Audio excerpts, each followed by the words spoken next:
All right, I'm calling the Village of Cross Plains Board of Trustees meeting to order of April 22nd, 2024. Roll call, please. Trustee Brett. Here. Trustee Brunner. Here. Trustee Borcar. Here. Trustee Brooklyn. Here. Trustee Paul Cousin. Here. Trustee Calvater. President Lightfoot. Here. We could stand for the Pledge of Allegiance, please. I pledge allegiance to the flag of the United States of America and to the republic for which it stands, one nation, under God, indivisible, with liberty and justice for all. Okay, we're at public comment. This is an opportunity for anyone to address the village board on any issue.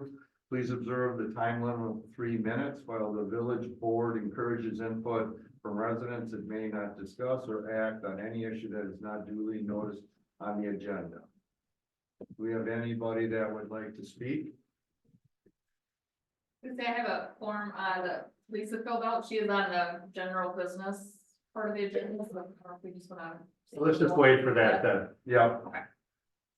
All right, any other public comment? Well, we have the Middleton Cross Plains Superintendent to give us the review.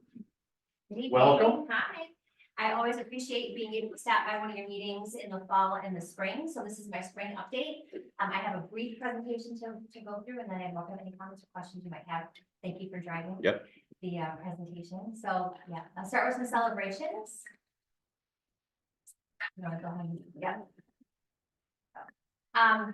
We are more now than 3/4 of the way through the school year, and we have enjoyed a relatively smooth and very successful year. And we're really thankful for that. Go ahead, Brian. One of the biggest reasons is because we started the school year fully staffed in all of our departments, and we have remained fully staffed in all of our departments. So I've shared with you before that we've struggled with staffing shortages and bus driver, food service. This year, we're actually able to do field trips because we have enough bus drivers to go during the day. So we're super thankful for that.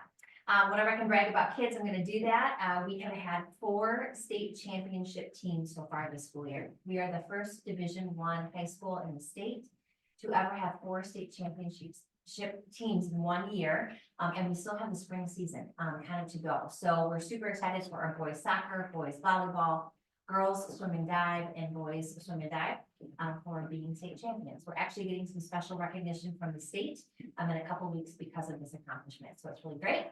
Also academically, our kids continue to thrive. Here are just a few of the highlights. We have 15 students at the high school who are National Merit Scholarship finalists. It's a really big deal. We also have kids who are traveling all over the country and internationally, competing in a variety of different competitions in academics. Because of the support of our community and our successful referendum last year, we've been able to maintain all of our co-curricular offerings. And because of that, kids just have a lot of opportunity to find something they're interested in. So we're thankful. We turn to the spring here, and it's time for us to start celebrating. Every year, we have about 150 staff members who could retire. And so we always brace ourselves and we think, is this the year? We're going to have lots and lots of people. We have another relatively small group of people who have decided to retire. In a couple of weeks, we'll have a big gala for them. If you know any of those folks, please reach out and tell them thank you for their service to our district and our community. Something we're celebrating, we recently opened our own employee health clinic. We did that for 2 reasons. Number one, we were hearing from our employees that they were struggling with access to timely appointments. And secondarily, we're always looking at ways that we can save money, find efficiency, and meet our budget bottom line. So on the campus of West Middleton Elementary, there's an outbuilding there. We used to have tractors and things in it. We turned it into our own employee wellness clinic. It's going gangbusters. We're filling more than 80% of the available appointments. So I'm feeling that we're looking at adding another practitioner. We have a full-time nurse practitioner and nurse there. And it's been wonderful. So super thankful for all of that. I've talked to you before, and I'm going to share a little bit more. These last couple of years, our student enrollment has declined. Historically, we've been a growing district. Last 5 years or so, our enrollment is actually declining. A couple of reasons for that. Our housing market is really, really tough, especially for young families. Birth rates are down. And so this year, heading into next school year, we have open enrollment seats available in all of our schools. It's a mechanism in the state of Wisconsin. If you are a family that does not live in the Middleton Cross Plains area school system and you want your children to attend school here, there's an online application. The application window is open until the end of next week. We have 266 available seats and in grades 4K through 10th grade next year. We already have about 185 applications. So we're hopeful that we'll see maybe 50 to 75% of those actually turn into enrollments. What's important about that, it really helps our budget because every student that we receive through open enrollment comes with the state funding that is attached to them. So we'll know more probably by the end of July about how many of those kids are actually going to be students with us. Thank you if you recently voted in the recent Board of Education election. We are welcoming 2 new board members to our 9-member board, Katie Frank in Area 4, Bartlett Duran in Area 5, and Bob Green, who's a Cross Plains representative. He just won his 7th term. He's happy to tell you. And he is starting his 21st year on our board. So they will be sworn in officially tomorrow. And so we're excited about Bob returning and Katie and Bartlett joining us. Some challenges that we're facing. And here's more information about our enrollment. So you can see kind of a 5-year picture, 2019 to present. We're about 500 kids smaller than we were 5 years ago. The next slide is really, I think, paints picture paints 1,000 words, they say. So every bar on that graph there represents a class in our district and our projected enrollment for next school year. So 12th is our 12th grade senior class. Next year we'll have 586 kids in it. 2 years ago, we graduated the largest class, well over 600.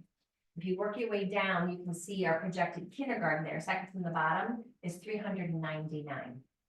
So as those classes matriculate through, they tend to grow. We see, kids joining us between their 4th and 5th grade year and between their 8th and 9th grade year. But even with that growth, we're still, for the foreseeable future, going to be right-sizing our staffing in all of our buildings because we just don't have as many students.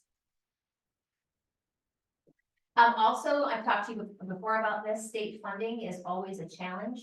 In 2002, Wisconsin was number 11 in the country when it came to public support of public education. We are now 25th in the country, so that trend line is going the wrong way. And we're also struggling with or competing with the expansion of choice and voucher schools across the state, so that mostly green map there shows that in 2009-10, choice and voucher programs were only present in the Milwaukee County area. You can see fast forward, several years there, they've now proliferated the entire state. The next slide shows you the monies that are actually going away from public schools to those other kinds of schools in the state of Wisconsin. Right now, every public school system is getting an additional $325 per pupil aid, which is wonderful. We're super appreciative of that. Doesn't compare to the per pupil aid going to those other kinds of schools. So you pair this, the state funding and our enrollment, which is why every year our budgeting process is just really, really important. So despite those challenges, we are still really fortunate. We have a wonderful community. Our families are engaged. Our staff is phenomenal. And we have just a lot to be proud of as evidenced there. So with that, I would just like to say thank you so much for being so supportive of our school district, for allowing me a few moments to come and say hello and give you an update. And with that, I would welcome any comments or questions you might have for me. Yeah. Just a quick question on the full staff. It's pretty awesome. Do you have an item or two that you think has worked great in recruitment and retention? Yes, so salary and benefits always the most important. And so we have a goal of being in the top 4 in Dane County for all employee groups when it comes to our salaries. We're there, we've achieved that goal with some employee groups, and we are still working towards that goal in others. And also we know that working conditions are also just really important. So we've done some things like move away from sick leave and personal leave to just general paid time off. So staff have a lot more flexibility during the school year. All of those changes came directly from what we heard from our staff. So we're really trying to become a listening organization and listen to the people, our district. It's the people that make our district so great, and what we can do to make sure that they stay. We have a goal of retaining 90% of our staff every year. We've been able to achieve that in most employee categories. think this year will be no exception. We're not seeing a lot of people leaving our district. You know, we're super glad for that. Anybody else? Well, thank you All for, right, thank you. yeah, thank you Appreciate for it, yeah. taking the time to come I'll and see talk you with us. next fall. Sounds All good. right, thank you. All right, we'll go to consent agenda. Upon request of any trustee, any item may be removed from the consent agenda for separate consideration under general business. Anybody?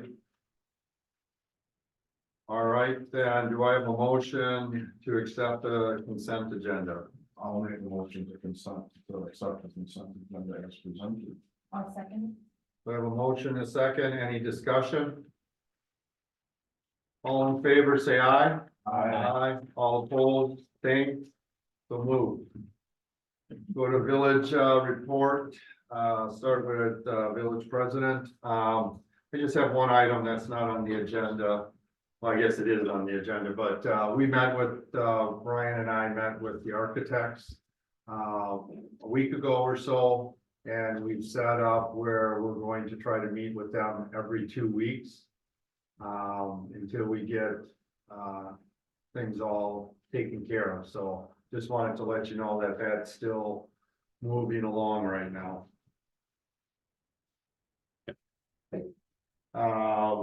Judy's not here. Other trustee reports. Sarah? I saw Brian has it on his, but with Way Forward, but I did receive an email from Leslie Huber from Way Forward inviting us to tour the facility, but we'll talk a little bit more about it, but I would be very interested in doing that. Okay. Brian? Oh, I'm sorry. All right, I just got something quick. Then Public Safety Committee would like, folks to know that at the next board meeting, Chief Tony's gonna recognize a couple village staff for outstanding, safety work, so, yeah, people should come in and see that. All right, village administrator, Brian. The first update that I had was some really good news that I received at the tail end of last week. The representative that I've worked with at the Wisconsin Emergency Management reached out and notified me that Cross Plains has been awarded the flood mitigation grant funding that was submitted to FEMA. This was to update and upgrade the village-owned parcel of land just adjacent to the Creek Crossing subdivision for some flood mitigation updates and design work. So the village will receive in totality between the federal, state, and local government share roughly $300,000 to get started on that project. So I'll have a kickoff meeting with the representative from WEM sometime in the next week or so here, and we'll get some more details out to everybody about how that will proceed and the timeline related to that project. Second item, as Sarah mentioned, the Way Forward resources. I included some information within the packet for everyone, and I had the pleasure of being able to meet Leslie at the most recent Chamber of Commerce meeting, the annual meeting, and she shared some information about her organization and some of the services that they offer within the community. This was something that I was not aware of, extended its borders into Cross Plains, so I encouraged her to bring some of that information to me so I could share that as a guide and a reference for village residents. So some of the information about the program and some of the challenges right now within Dane County with housing and food security as a result of housing challenges for impacted residents. This is just a good resource to let people know about existing within our local community if there ever is a time or a need. So please do let me know if you have anybody that you think might have an interest in this, and I can put you in touch with Way Forward or Leslie in particular, but they have a number of different programs, and as you can see from the slides that are included in the packet, the demand's never been higher. So it is something that's impacting our communities on a day-to-day. The last item I had for sharing tonight, as I've been sharing during our plan commission meetings, I'm working with the Dane County Regional Housing Strategy Work Group. And looking through and coming to conclusions on ways that we can better address housing affordability and housing access for all residents within Dane County. We, as an executive committee, are going to be holding the first kickoff meeting from the culmination of our work on Thursday, May the 2nd, and that'll be at 6:30 at the Alliant Energy Center. So I will be speaking and giving an update on some of the items that we've been discussing at the Plan Commission meetings of late, some of the targeted proposals and policy considerations that we could possibly utilize here in Cross Plains. And I will be bringing back other feedback and suggestions that other representatives from that work group have for other ideas and ways that we can tackle housing affordability challenges within Cross Plains in the future. That's it. All right, thank you.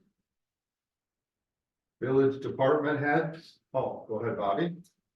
Since Judy's not here, I will, recognize employee and work anniversaries. We Oh. have, Ray Darrell completed 1 year, April 17th. And then Kelly McEwen was 1 year on March 14th. And then also, just a reminder, everyone, we have our quick board review meeting, on May 13th at like 5:55. We'll just meet and then adjourn. Pretty much is what we do. Just make sure you show up a little early for the May 13th meeting. All righty. We're gonna go to general business. Oh, wait, Mike. Wanted to make everyone aware, if you're not already, there has been a considerable amount of tagging graffiti, up at Bear Park. 3 weeks or so, we tried to get rid of it as soon as you see it, we've done police reports on it. And we are working with the local police department to try and curb this. So if you see anyone out and about, we will have some lights on in the park that aren't normally on. Request by the police department, so underneath the shelters, so there'll be some lights on for a while. Is it both shelters being hit? Yeah, both of them. And then shed up on the lot shining as well, they have to be from property safety. Oh, really? Oh. All right. Keep my eye on Come out of retirement day? it. Yeah. I'll hide in the woods there. All right, general business. Kathy, do you have everybody from your team? Yeah. Okay, I would like a motion to move 8, 9 into the second and third position. They don't have to wait through the whole meeting. I'll make that motion. Second. All right, I have a motion and a second. Any discussion? All in favor, say aye. Aye. All right, so moved. All right, let's go with number 1. It's discussion and possible action. Approval of 1837 Ludden Drive conditional use permit application. We'll do this in 2 phases. 2 parts, I should say. A is a public hearing, so do I have a motion to? Oh, no, I'm sorry. You're number 2 and you're moved up. I'm sorry. Yeah, I'm sorry. Yeah. We don't think that. Yeah, I apologize. We gotta do the public hearing because it's. All right. Yeah. Yeah, but it was great that you came up. All right, so, do I have a motion to go into public hearing? I'll make a motion. Do I have a second? I'll second. I got a motion and a second. Any discussion? All in favor, say aye. Aye. All opposed, same. So moved. We're in public hearing. Anybody on the computer that would like to speak? No, but I do believe the architect is here. Well, yeah, but if we don't do that at a public Yeah. hearing, they'll come at the next part. All right, do I have a motion to close the public hearing? I'll make the motion to close public hearing. I'll second. We have a motion and a second to close the public hearing. Any discussion? All in favor, say aye. Aye. All opposed, same. So moved. All right, now we'll go to B, discussion and possible action regarding the CUP 1837 Ludden Drive. Now the architect can come up. I didn't know I had. Well, you don't have to, but at the last time there were questions, so if you could just come up to the table, that would be helpful. Cause there'll probably be some questions. Cause there were some at planned. All right. So do I have a motion to approve the conditional use permit, for 1837 Ludden Drive? I'll make a motion to approve the conditional use permit for 1837 London. Second. All right, I have a motion and a second. We're at discussion. Are there any questions on the conditional use? Michael? Okay, so I just want, this is for both buildings, 1837 and 1841. Right, there was some confusion all along, but yeah, it's both of them. It's both buildings, okay, and then I guess, well, I don't know, see maybe. The A drawings weren't in our packet for 18, for the one closest 18. Was it 41, the one where there's actually like 24 units? Yeah, nothing's being done in that one. Oh, nothing is being done there. Well, there's a, what is it, an A building? There's an A, B, and a C. 1841 building is separated into A and B, or A and C. Okay. So that one section that goes out towards the back of the. That goes- the woods. Yeah, that's like, There's nothing being done under that building. okay. So basically, if you take the 1837 building, move it over, put it on top of the 1841 building, they match. And then the C portion, nothing's being done there. Okay. So when you're looking at the plans, that's how it is. Can you zoom in on that? Or is that? It's big as it gets? I zoom in on the photograph here. Yeah. The way I see it, my plans, there's actually an A and a B building, and I think it's the A building is L-shaped, and I think you'd be talking the upper, the whatever direction, I guess the western portion, that would be what he's referring to as C. So the two buildings have an identical footprint except for that leg of the C. And the only buildings that are being affected are the one freestanding building, that's a big rectangle, and the one portion of the other L-shaped building that is running in the same direction as the first building, if you follow me. Anyway, so there's nothing being done in that third leg. There's nothing being done. Okay, but the question, are you doing any modifications to 1841? Well, it sounds like There's two buildings, there's really two buildings from an address standpoint. The one on the Give me addresses, because I'm getting confused with all this A, B stuff, all right? So 1837 is is being on done, the south end. right, Yes. right, and that you're Being done. okay. And that I understand that very well. So now, 1841 is what is that question? Is there any construction being done at that address? 1841 is the L-shaped building. Okay, fine. Let me explain. And only the section of it that is running the same direction as 1831 building. That part is, the L-shaped wing of it isn't, Okay, and it wasn't submitted to the state. okay, let me ask you something. In your conditional use permit, did you include 1841 as part of the conditional use? Now, that's something I'd have to. Yes, it is. It is in I there? believe it is. Staff, the permit, did it include both addresses? Got property. Okay, good. All right, good. So- Good, okay. So.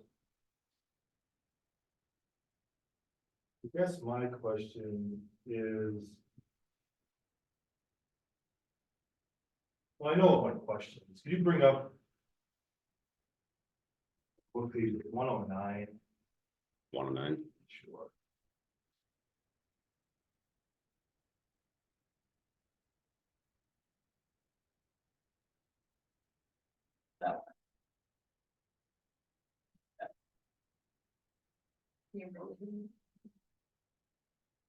Rotate it.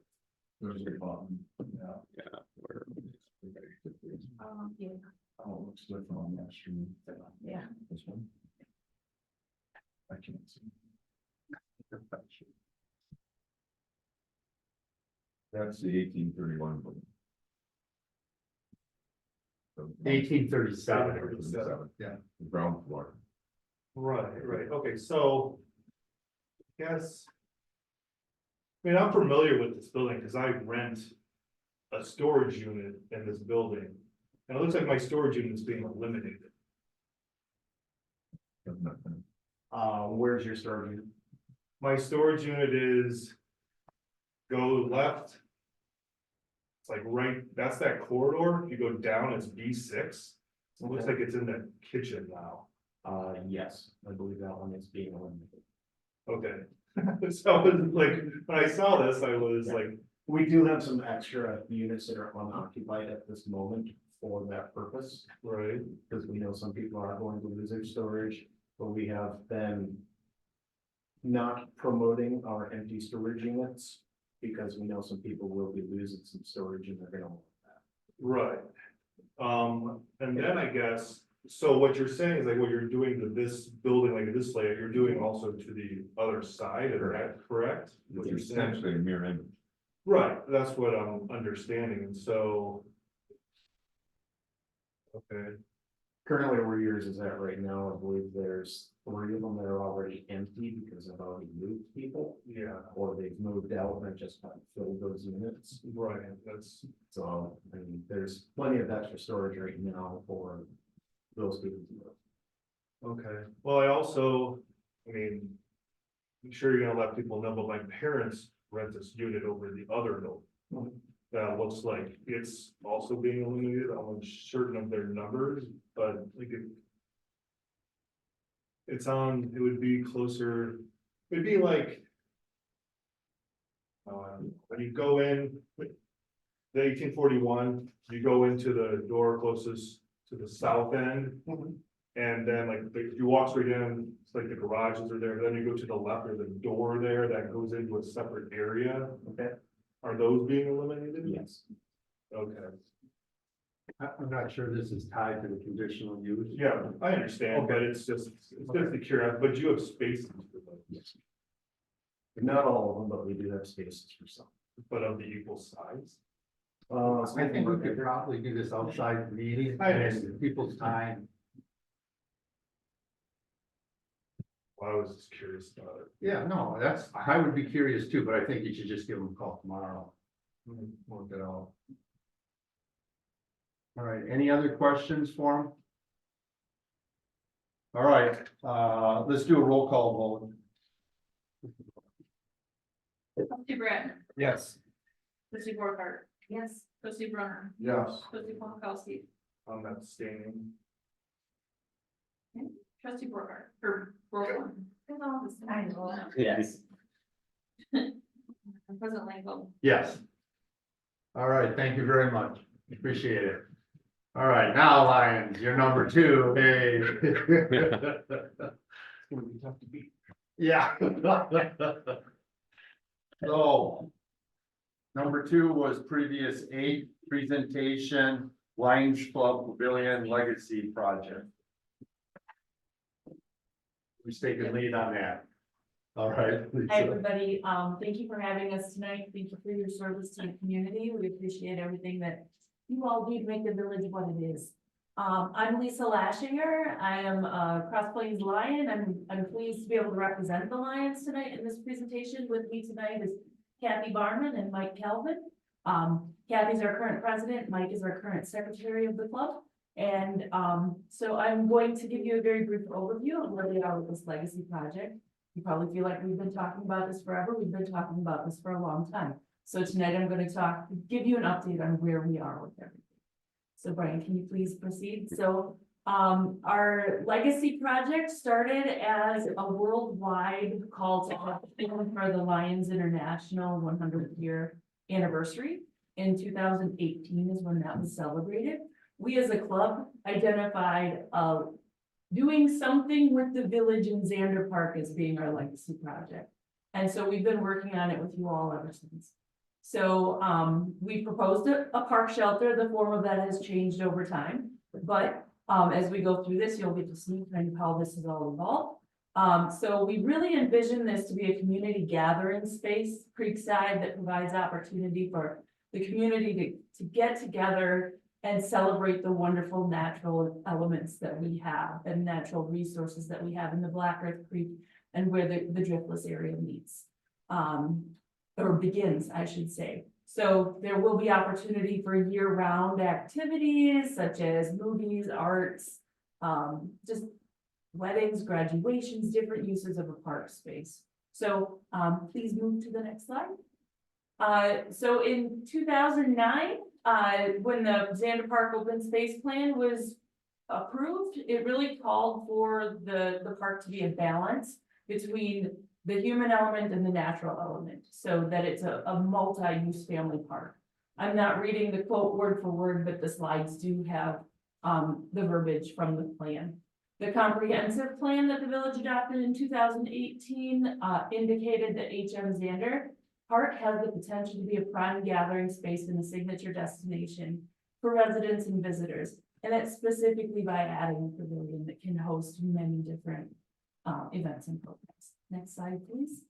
The photos that have been on the slides up to this point have been from Trout Days 2019 through 2022. I would like to just mention, so I don't forget to, the Trout Days has been the Lions Club's signature event for now 40 years. This will be the 40th year that we are putting together Trout Days. It has taken various forms over the years, from brat stands and garage sales to what it is today. And I appreciate the Parks and Rec Committee approved our permit a couple of months ago for the event that's happening next weekend. So anyway, that's just an idea of what we can do with this space with the right facilities. So these are, again, other images of how other communities use spaces such as this. Just imagine the possibilities. There are so many amazing things that we can do to activate this space. And when I say we, I mean we as a community. The proposed pavilion location is just over the second bridge, across from the parking lot. Bethel Cafe is on the right, the public parking lot, right across from the bowling alley is where there would be parking immediately adjacent to the park. So it's a fully accessible pavilion, fully accessible open air pavilion. So the paved accessible path all the way over to the pavilion is already there because of the investment that the village has made into the park over the last decade. But part of the project also does include a permeable paver path that goes up to the pavilion. Next slide, please. So this is another conceptual image of what the pavilion will look like in the park. Next page, please. So to give you an idea of the project history and timeline, I mentioned in 2016 is when we received that call to action. We've been working on this ever since. We've been coordinating with the village. There were a lot of steps that needed to happen before we could get to the point where we are today. When we first came to Mike, we needed an updated master plan for the park. We needed a needs assessment done for the village's entire park system. And then the village also had to update the comprehensive plan and the park and open space plan. So all of that happened in 2019 or 2018. And after that, then we worked alongside Mike and the rest of the village to do project visioning. There were a number of public input meetings during this time. That's when the actual shelter rendering was selected. There were multiple options that were put out there and voted upon.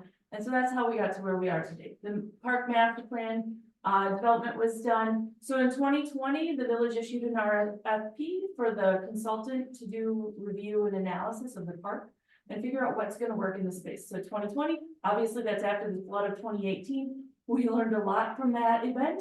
So that's been incorporated into the planning process. So the vision and the proposed conceptual renderings were approved by the village board in 2020. In 21, we received cost estimates. Those cost estimates, we've all lived with the inflation that we're experiencing right now. We've had to bump up those cost estimates based on that inflationary pressure. So our project's more expensive now than it was 3 years ago. We do have an MOU, memorandum of understanding between the village and the Cross Plains Lions. And that's what we're working off of today is our contract to move us forward. We've established a partnership with the Gateway to the Driftless, a 501c3. We as the Lions Club are a 501c3, but we don't have we don't meet the appropriate thresholds to fundraise what we need to on our own. So again, it's going to take a community to do this, and Gateway is one of our partners in doing so. They're our fiduciary agent. All of the funding that we bring in from this capital campaign effort will go directly to Gateway to the Driftless. We have had ongoing fundraising efforts. So to date, the Lions Club has raised $100,000 just from our different fundraising activities that we do in the community, the various brat stands that we've done and other raffles and so on and so forth. The last several trout days, the proceeds from those have gone to the fund that we've created to date. And so now we're at the stage where we are refining our capital fundraising campaign, and we are making really good progress. And I'm really excited to share that with you tonight. So if you can go to the next slide, please. So this is our current cost estimate. We did include an inflationary adjustment. The pavilion alone is around $370,000 today. So that's where a lot of that cost is coming from. But we're also building a shelter in a floodplain. There's going to be a lot of additional site work that needs to happen. Just not to bore you all with the gory details, you might not be aware of them already. I'm not sure who knows what about the project, but there was a hydrology study done, really a total assessment of the park and what's going to work for that particular area. And so the hydrology study really guided the shelter makeup and what we ended up with. So the posts of the shelter are very plain and simple. It's a steel structure. It's 8x8 steel beams. There's 4 of them, and it's a 30x40 shelter. So that will allow things to pass freely in the event of a flood event. And also the actual foundation of the pavilion is a critical component as well. We have to, the footings for the pavilion have to be 48 inches in the ground so that they don't heave in the frost. And the slab itself needs to be a cut concrete slab so that the water just flows easily over the top of it. So there's been a lot of design elements that have gone into this, even just the conceptual stage right now, to make sure that the village is protected and the park is protected in the event we have to deal with something like 2018. So next slide, please. I do want to mention, thank you all. The village supported the cost of getting us to where we are right now with the project, the $25,000 for the Snyder and Associates work that was done. So the renderings that are on this slide are from that study, and that's where the hydrology report came from, so on and so forth. So our capital campaign team is coming up with a plan to raise $400,000 in the next year. So we're going to partner with the Village Parks and Rec Department to apply for grants. You all saw on your agenda tonight is a resolution authorizing the village to apply for a grant with the DNR. And so we're, several of us Lions are working with Mike to put together the grant application that's due on May 1st. So hopefully, I mean, they're very competitive. We're not sure how much we'll get, but we're going to continue to apply for various grants, whether it's through the DNR or different foundations and other grant opportunities that are available out there. And then we're going to do targeted fundraising. So we're coming up with a fundraising plan right now for exactly who we're going to ask and what kind of donor recognition we're going to have. We're getting very close on the fundraising plan itself. But the donor recognition piece, I'll come before you again before we move forward with anything on that, because we do recognize we need to have the approval of the board and of the planning commission before we can just go about and start making fun things for the parks. So next slide, please. So our campaign goals. We, as a capital campaign team, have developed the project charter, which is really our roadmap for getting us to where we need to go. And within that, we've identified 5 core work plan goals. And the first of which is to build community awareness and establish a communication plan. So we have an amazing website already set up. If you saw the sign that's in the permit, you might have been able to access the QR code. But Kathy actually has one of the signs here today. This is going to be, we've worked with Mike. This one is going to be placed in the park on the site. And so it's got the QR code in the website. If somebody walks up to it, they can scan it, they can learn about the project, they could donate directly onto the web, through the website. So this is one of the signs, the other sign is a totally separate business item for you tonight, and that would be at the corner of Highway P and Highway 14. That's part of our communication plan. Those signs, our website, getting in front of people that will listen to us talk about the project. We're just trying to do what we can to spread the word.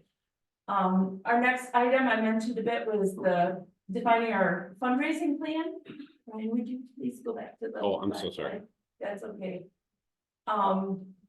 Defining and implementing our fundraising plan. We also have our marketing plan that kind of goes hand in hand with the signage, but we're creating flyers and lead information for all of the people that we go and speak to about donations. We've been meeting monthly with the village, actually about every 3 weeks with Mike, to coordinate the project since January. And we're working to develop and implement our fiscal integrity and reporting plan. Next slide. So what's included in the scope of work of fundraising? I already went into details about the shelter and the footings and stuff, so building the structure on site is going to be included. It is a steel frame structure. There's a tongue and groove ceiling on the inside of the structure, but it'll be protected from the elements.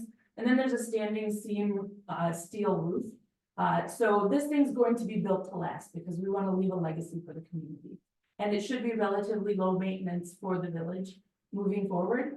Nothing's ever no maintenance, but this should be pretty low maintenance. So all of the site work and foundation work is going to be included, installation and construction, bringing electrical into the park, as well as the electrical that's going to be within the shelter or the pavilion. The accessible path to the pavilion, and then a separate cement pad for porta potties. What's going to be included in the project, if our fundraising goals are exceeded, is all the amenities that go along with the shelter. That's the tables, a stage if the village feels like that's needed, grills, things like that, things you typically find in a park shelter, but what meet the needs of our community. And then what's not included, permanent restrooms, additional parking, and any other items not in the MOU. So next slide, please. So we're moving. I've covered a lot of this already, but that's our website. So if you have a chance, please check it out. We are open to suggestions. So if you go on there and one of the FAQs doesn't make sense, or you think there's some other questions that we're not answering, please let us know. We're absolutely open to updating however we need to. And again, the active QR code, if you want an easy way to get to the website, is included on there. Next slide, please. So then our timeline. I mentioned that we want to fundraise a total to reach our total target of $500,000 by Trout Days next year. So we're doing a formal kickoff this Trout Days. So we're going to have this sign installed by Trout Days, where we actually have a press release that's about ready to go out. Mike has reviewed that. We're really trying to generate a lot of momentum around the project and a lot of excitement. So where our goal is to have at least 85% of our fundraising target reached by this fall, so that the village can move forward with the construction and design documents, so we can start the permitting process and the full approval process. And then we want to have reached our total fundraising target by sometime this winter. We're targeting February. And then Trout Days next year, we'd love to be able to do our goal is to do a groundbreaking ceremony, have the construction happen at some point next summer, depending on how the bid process goes next summer or next fall. But then by Trout Days of 2026, do a ribbon cutting ceremony and celebrate as a community what we've been able to accomplish. So with that, I'm happy. Any of the three of us are happy to answer any questions that you have. Anybody have questions? Very nice presentation. Appreciate that. You're welcome. Thank you. So then we'll move on to the next one, the next topic, which is discussion and possible action, Lions Club Pavilion signage. Who's taking lead on this? That would be me as Okay. well. So you should have the requested materials or the supporting materials in your agenda packet. But we do have a rendering of what the 4 foot by 8 foot sign would look like. Latitude Graphics is doing the signs for us, so They're very professionally made. The second one will look much the same as the one Kathy has, but again, 4 foot by 8 foot. We've reviewed all the village signage ordinances, so we've tried to be in compliance with those as best we can. But this would be, we're requesting that this be installed at the corner of Highway P and Highway 14 for the duration of the capital campaign. So the first slide here is the, with the light blue on it and the fundraising needle on the side. That's the sign that's going to be put up once we have the sign permitted. So this is our progress sign. As we're reaching our target and working toward our target, various elements of the pavilion are going to appear. And that needle on the left-hand side is gonna go up. That yellow is gonna start to fill the boxes. So on the next slide down, we have, those are the parts and pieces of the pavilion. So as we raise $50,000, one of the pillars is gonna go up. As we raise $100,000, the second pillar will go up. The roof, once we've raised, I think you get the message, as we get closer to our goal, more of the pavilion is going to appear. So we're making it visual and we're building it as we go. So, Yeah, just help me out. I know where you're talking about the intersection. I just not, so you have the community sign there now. So is your sign gonna go parallel to Highway 14 or parallel to to P? your suggestions, we We were were, hoping, right, this is, say, our village sign on that side of the village sign. So it face the Quick Trip. So That's it's facing the yeah. intersection. But It's it- kind of like how the one is now, it's just like next. to it. Yes, next to it. So not Yeah. on it though. no, Right It has next to be to it. 30 feet back from the intersection. And what we would like to do is work with the village on the optimal location of the sign. We're very flexible with where exactly it goes. And the method by which it's installed, whether it goes on an existing sign or if it's on its post by itself. So you see this as this large sign, and then when you hit these marks, you glue a piece of it Yeah, on, you're not gonna remake another sign.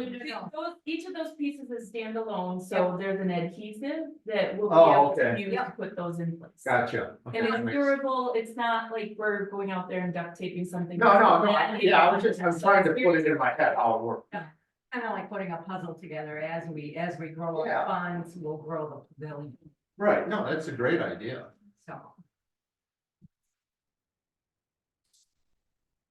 Yeah, the whole reason it's being brought before you tonight, obviously, one, the temporary permit sign ordinance only allows the administrator to approve something up to a 30-day duration administratively. So anything beyond that does have to be, technically, I would have to deny this request if it weren't for a possible review by the village board to allow and grant an authorization to exist for the sign above and beyond that 30-day timeframe. The second part is coming to a consensus as to where on village property you would like to authorize the signs to go. So yeah, so what are you guys thinking? I mean, do you want it on the other side? Do you want it standalone? What do we want? Does the village board want 2 signs at that location? Do we want it on that other one? If Mike has been involved with it, I'm fine with whatever Mike deems necessary. Yeah. So originally, the thought process, when they emailed things out, I went up and looked at the current site where it says community organizations. I thought it was a great spot to be able to put that, more or less underneath that, was what I was thinking originally. I have not measured that. I saw Mike go out there today and measure. I wouldn't measure it today. I know there's enough room, there is a bench in front of it, so it kind of covered it up. So we may be able to move it over to the south, but we can work within that, providing the village allows us to sign it. You would move it to the south versus to the west? Yeah, I think the west would be too close to the village. To the highway. Oh. Yeah, we're looking for. Oh, you got it at 30 visual, feet. Yeah, So then you're trying to like move it, like put a new sign out there, Put a new not, post. not move the one that's there, or would you put No. would you put 2 new posts then is what you're Yes. thinking? Well, you don't think you could attach it to the current one post? Have on the one side of it, then you just have to put up one Maybe, post. maybe, yeah. we might be I mean- able to do that, I mean, ideally, the least amount of posts or work we'd have to do, items, we'll have to. Right. Yeah. Diggers come out. And I can't remember that garden, some of that grass gets pretty high, It right? does. Yeah, that bench was like 33 inches high, so it's just shy of 3 feet. Cause I was kind of, so I was up there doing, I was like measuring, I'm like, things about 11 feet across is that whole sign that's there. Mhm. And from the bottom board of where the circles are, you have about 7.5 feet, so you cut 3 off, your sign's 4. It would fit like right there and it would just clear that bench if you wanted to use that, like it would fit snug in there. You know, like, you know what I'm saying, like you're gonna have like 6 inches, 3 inches of clearance above the bench, like it's not gonna be beneath it. No, we But want, it's- we want to make sure you guys approve where it needs to go, because we're flexible on that. Are we all on board that we're comfortable enough with Mike making the decision where to put the sign that, Yeah. and just make a motion and move on with it? Well, I'm curious, how tall are you thinking you're gonna wanna go? It's- I mean, You mean how tall will the sign be off the ground? yeah, like if you go on separate posts, like, Yeah, I guess we're open to whatever works best and what's most visible. The sign itself, is 4x8. It's not been made yet, so we still have the ability to make adjustments if needed. Once we have approval, I'll ask Latitude to move forward with production of the sign. It's just like one-sided sign. It's just Yes. one-sided, yeah. what would be awesome is if you could leverage the traffic both ways. It's a spot and you can see it going in and out. Because there's a lot of traffic down. Yeah, at that intersection, that's why I was just thinking the angle, I did 14 more than T, but I guess you can see it. But I guess I'm gonna go back to process here. Have you denied that permit? Technically, I have not formally denied and issued a denial. I can do that if But needed. you could do that Yeah. verbally tonight, because Well, we can't move on until it's in our process. well, that's why we didn't know what they wanted. See, technically by our sign ordinance, if they're gonna put it on 2 posts and the sign is 4 feet off the ground, that's a complete violation of our ordinance. Because our ordinance states that signs have to be 3 feet from ground level. Right, I understand No, that, but my that's whole like- point is, the idea for it to come here is, it has to go through, and I saw you had the permit. If he denies it, then they have the right to appeal it to the board, and then we can pass it. So we're not here with the request for approval of the permit tonight? No, that one doesn't come here for the permit, that would go directly to him. Administrative. Well, So and- what is I'm just curious, what's the agenda item related to the permit then? well, that's where, It's not, it just talks about signage. Doesn't say permit. It Says Oh. sign it. Oh, So my okay. understanding, what we were doing here is trying to work out the details of it.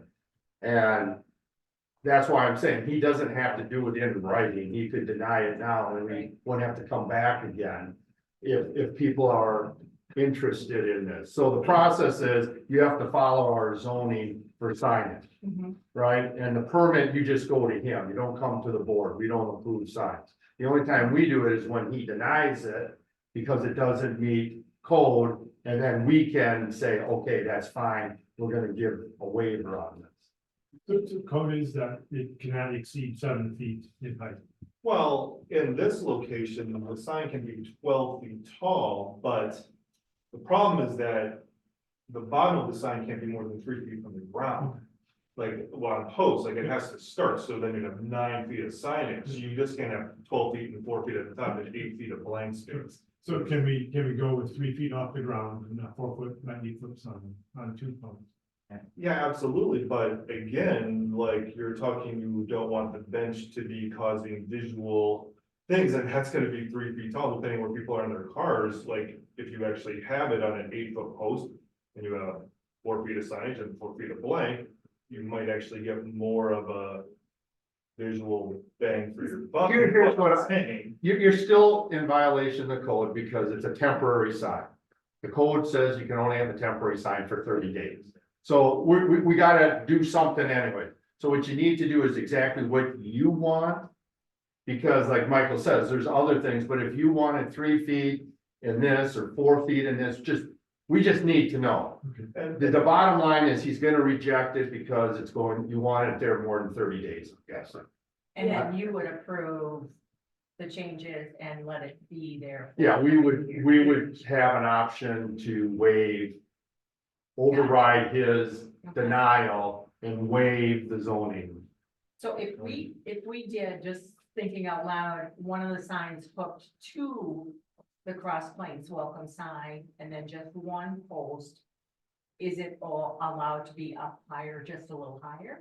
Or it still has to be the 3 feet? That's when it gets weird. We've never dealt with a sign being hooked to another sign. Yeah. Cameron? Once we're waiving the 30 days, we can waive everything else. Right? Right. So that's what I'm getting at. That's what I'm saying. Yeah. Yep. Just bring what you wanna do. So, I'm sorry, I'm speaking out of order, but I just want to make Go ahead. sure we understand. Does this mean we come to another board meeting where the permit itself and not just the signage is an agenda No, item? you are coming here to appeal his decision on the denial of the sign permit. So if he denies it right now, we can do it right now? Well, that's what I was pointing out, but I'm not sure you guys are ready. Well, That's what I absolutely. thought was happening. Lions Club wishes to appeal the denial. But my point is, then what are you presenting us? You gotta present us with Yes, something. what you want. We That's- would like to, so it's not adequate that we want to work with the village on exact place with Mike on exact. Well, you can work with them, but the problem is if it's a violation of zoning, you gotta come back here to get the Oh, we waiver. don't plan to do anything that's in violation of zoning, so we would install the post on 2 signs or install the 4x8 foot sign on 2 posts, separate from any existing sign, no more than 3 feet off the ground. You sure you wanna go more than 3 feet up the ground? Well, that's, Go higher. Go higher. Okay, so let's go higher. Okay, we would like to go 4 feet off the ground. you can always bring it down there. Yes, yes. The code is 3 feet, so, Okay. all right, so I need the minutes to reflect that Brian is denying the sign permit. You did issue, That they was did the fill one out, understanding. right? Yes, correct. Yes. Okay, so you've denied the permit, so now it's to the board, they're on appeal here. To basically allow them to put the temporary sign to exceed the 30 days.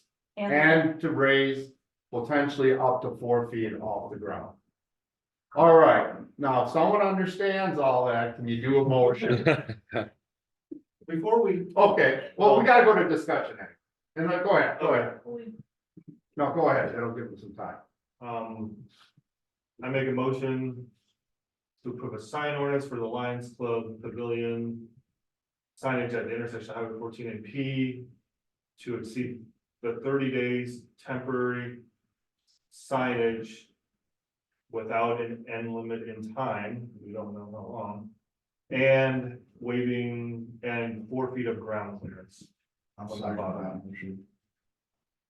Oh, wait, sorry. Well, we already know it's gonna be a 4x8, and I'm keeping the 4x8, meaning the sign's gonna max out at an 8-foot height, was assumed. Yeah, okay, That's- yes. all right, I have a motion and a second. We're at discussion, Doug. I fully support the project and All right, any other questions? Well, I have a better question, and I know we're in this motion, but it was a question about this sign also that's in Xander. All right, let's just do this one. Let's not view the motion, and then we can talk about that. I know where you're going on that, and I agree with that. That's a separate one though. All right, all in favor, say aye. Aye. All opposed, the same. Now, here's questions on that sign that you're gonna put down in the park. Where is that going in the park and how's that being? That Is it temporary or is It'll be temporary, yeah. more than Temporary- 30 days? No more than 30 days, but it's within the park and in working with Mike. I understand we've received administrative approval to install the sign for the duration of the project. We get So, temporary. on the signs site across all within the park. Well, I know, Mike, we did temporary, but I think they wanted more than 30 days. Yeah, but we've had signs in parks a lot longer than 30 days. Well, please don't tell me that, because we should be Yeah. following our All these should ordinances. be following Or orders. like different events people are celebrating, max signs are up and around the village all year long. Well, those are all. Those are yard signs Yeah, and they those are- follow a different, but here's the thing, help me, where's this going and how you mount So this it? is gonna go on the site, near the path. In the grass in there? the park, on 4x4 posts. Oh, wait, say that, sorry. Say that again. It's gonna go in the park. In Zaner Park, on the location right off the path, Right. where it's gonna show, so if they were looking at this, right? This It's is gonna be like what it would look like you're on the spot. path, like you're on the path right now, like look, so you're gonna be looking like the creek would be like out there then. Correct, it's gonna be on 4x4 posts, or Alright. posts of some sort. And how tall are you? I haven't really thought about it, what do you want? What do you want? Well, with that being a smaller one, no more than the 3 feet that we allow. Off the ground. Off the Yeah. ground. Oh, yeah. We'll do I that. mean, you're gonna, this is a smaller sign, I'm assuming you just kind of want it to be closer to the ground. so- Like eye level. Yeah, or like Yep. looking down at it, like you walk Yep. by, because, you don't want to judge, it's in the park, you don't want it 10 feet tall, you want it Correct. like. Eye level, so everyone can read it and see I would the. put it the same height as the sign for the trout thing, right, as you walk in, whatever that is, that seems. We want the QR code to be right in line. Yeah. I hear you. Have you filled out a permit for that one? Can you do that for us? Yes, we can do that. Cause that's on public land. Yep. So we should have a permit. Let's just do it right. The Brian. Yeah, you can, yeah, it fits in. I will bring it tomorrow morning. We're meeting with Mike tomorrow morning, so I'll have that application. Huh? Yeah. All right, Okay, but that one won't be more than 3 feet. How come we don't care when they More than 3 feet off the ground. Yes, Correct, it will not be off more than 3 feet. Okay. Cameron, What is our, it's going up for more than 30 days though, do we, like, does the permit process allow for that? I mean, I want it to be up for more than 30 days, to be crystal clear, I'm just trying to, like, do we have to do some more monkeying about, to make that happen? well, let's just get it up and we can do the. We can, yeah, I'm gonna have to look, I don't know how a small sign like that in the park, what the process is. All I want documentation that the administrator has approved that, so when I get a phone call, I can say it's been approved. That people aren't just sticking signs up in our park. Just tell them to call Mike. What's that? All right. Okay, never mind. but I get it. But going back to the temporary, because I was working with Brian with the sign code, and this is when he was inquiring with the materials. We weren't sure if they were gonna be banners or if they were gonna be more permanent, because banners signify more temporary signage, which is what a lot of things we get. And now that you're like, with this sign, with it being more metal, it kind of loses its temporary status, because then you're actually applying for like a real sign permit in the village, in the park. So then if you comply with everything and not more than 3 feet, et cetera, there might not have to be an appeal with it. So it's not a temporary sign. Exactly, it moves from temporary to permanent, which is kind of right at the end, when this turned into a aluminum sign. Okay, well, now it's not a banner that they're putting up, like the Molly B banner on Friday that got ripped off the sign at the intersection as I was down there, because somebody went up. It changes category a little. Are people doing sign permits on our entrance signs when you come in? It should be, we did.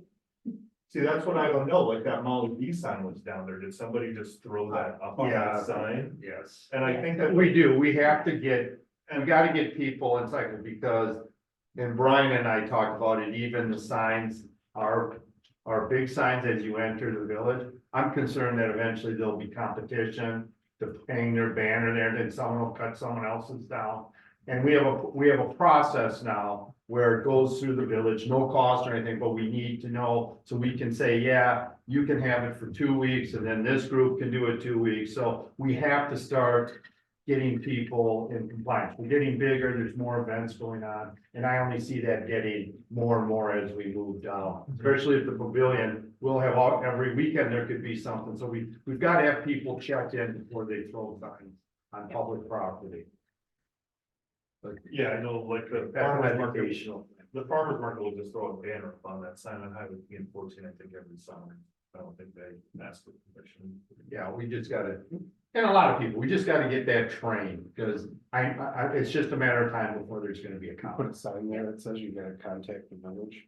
Yeah, that'd be something like that. Right, just keep arguing about it for half an hour. It can't be higher than 3 feet off the That's what I'm ground. saying. We're arguing about signs for a sign, like, my God. Well, I know, let's move on. All righty, We're good. we're good. Thank you. All right. Yeah. Thank you all, we appreciate your support.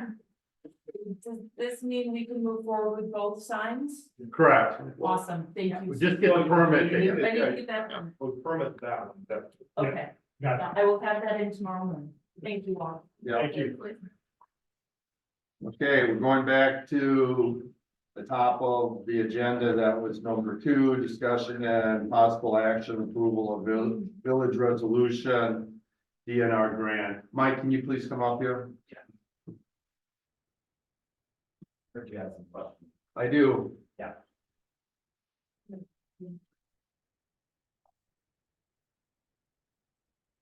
So this would usually accompany this.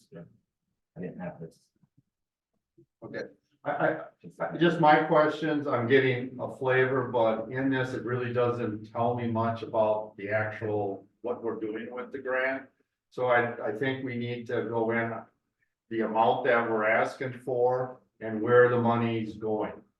So Okay, normally the resolution won't have those included. The DNR doesn't care necessarily about that, providing it, the application process meets the requirements needed for, you know, what the grant application is for. That's what's in here, I guess. She just gave it to me. Okay, but we're not getting to see the grant application before May 1st, right? So I think in this, maybe it's not for the DNR, but for me, I don't feel comfortable approving a grant that I don't know how much it's for or where the money's going. Well, the village isn't paying anything towards this at all. Okay, what is the resistance of letting us, the board know which the grant is Oh, for, and for how much? So I have no idea. I mean, I could put You this don't in. know My guess is 249,000 would be max. how? Okay, Reason being that if you keep it under $250,000, it doesn't have to go to the joint board of. But it doesn't have to go to the legislatures for approval. The Wisconsin DNR staff can approve grants that meet the requirements at less than 249,000. okay, and where is it all going? I know Yeah, so this would be going completely towards the amphitheater project. Okay. The Lions Legacy project. They're actually the ones applying for this grant. They can't be given the money through the grant. It has to come from the municipality. So, so we as a village would be the ones applying for it. It doesn't put the village on the hook at all. If they don't come up with the money to attach this grant, then you would be giving the grant money back, you know. No, I understood. I just know from earlier discussions, there was some discussion of having some of this grant money, or we put in our own grant for the bathrooms and the extended parking lot. So I'm curious on where that is sitting. I do not have that application in place at all. The only way the grant application in regards, if there's a $500,000 request for the legacy project, $249,000 of that would be used for such a project. If we wanted to apply for that separately, we could do that. We would need a lot of information to be able to provide. Was it? We are, just like we are for. I thought we had gotten the cost of the square footage for bathrooms and parking lots from our engineer When did we get that? at the last staff meeting and the email that was sent. And who gave staff approval or authority to put a resolution together to do so? I didn't receive one. Well, there wasn't originally when we had discussed it, I thought when you came back from your meeting with Cheryl, she said they were interested in doing a trailhead using the extended parking lot and the bathroom, and that was a good hook to get funds. So I thought we were gonna put in a joint When we talked, application. you and I talked about this, but when we talked about that, Yep, that request is gonna be more than the 249,000. If it's more than 249,000, there is a really good chance that the village won't get any of that funding based on the request. And what we had discussed was once we knew more, which may be too late, but if we knew more, we could apply for the grant separately, so there would be two separate grant requests. It could even come from two separate accounts. They're going through the Wisconsin DNR. There are 3 different options that you can pick from. Bathrooms, parking, and trailhead pretty much apply to all 3 of them. So, but we'd have 7 days to apply for that grant. It's due by April 30th. And then you'd have to have a special meeting for the resolution for such, unless you think it could be part of this. All right. Yours is broad enough, you could say it's. Unless, Yeah, this is so broad, it could be for anything. Lisa, did you want to That's comment? what I was gonna say, the guidance that the DNR provided was that if you write it broadly, you can apply for more grants, so this could potentially work for multiple. Okay. I guess I would like to see the grant before it's sent out. Sure. All right, well, Michael? Okay, so this is so you guys can write grants to get money to do things, I to mean, fund the employer. That's what this was, this was fun. specifically to fund it. Now, is there with this grant, is there a timing deadline? I mean, I know, like, does the grant expire, if you don't make that other 250,000 or however much for the match or whatever it is, you win the grant, but the other half of the fundraising doesn't happen, then you got to get the grant back, et cetera. There's a time frame within that. Their timeline is actually perfectly in line with what the grant requirement would be. There have been times, even for the village's standpoint, where we have asked for an extension and received one. Normally, the extension is then within 8 to 12 months From the grant side. from the end date. Yeah. Correct. After that, you have to give it back, which you normally don't want to do, because it could hurt you potentially for funding in the future. Because then, There also have been times where we've requested X amount of grant money. We did this for the trail project. People didn't accept the grant. So if there's money left over and there's one particular project that they like, they go give more money to it. so you wanted to see the grant before it gets sent out? Yes. Can I inquire why? Yeah, I want to make sure there's not a commitment for us. Originally, when I thought this was going to be a joint thing, I was going out and getting people to write support letters. I have a meeting tomorrow to request one. But if it's not for the trailhead, the group that I'm looking at, I don't think it's applicable anymore.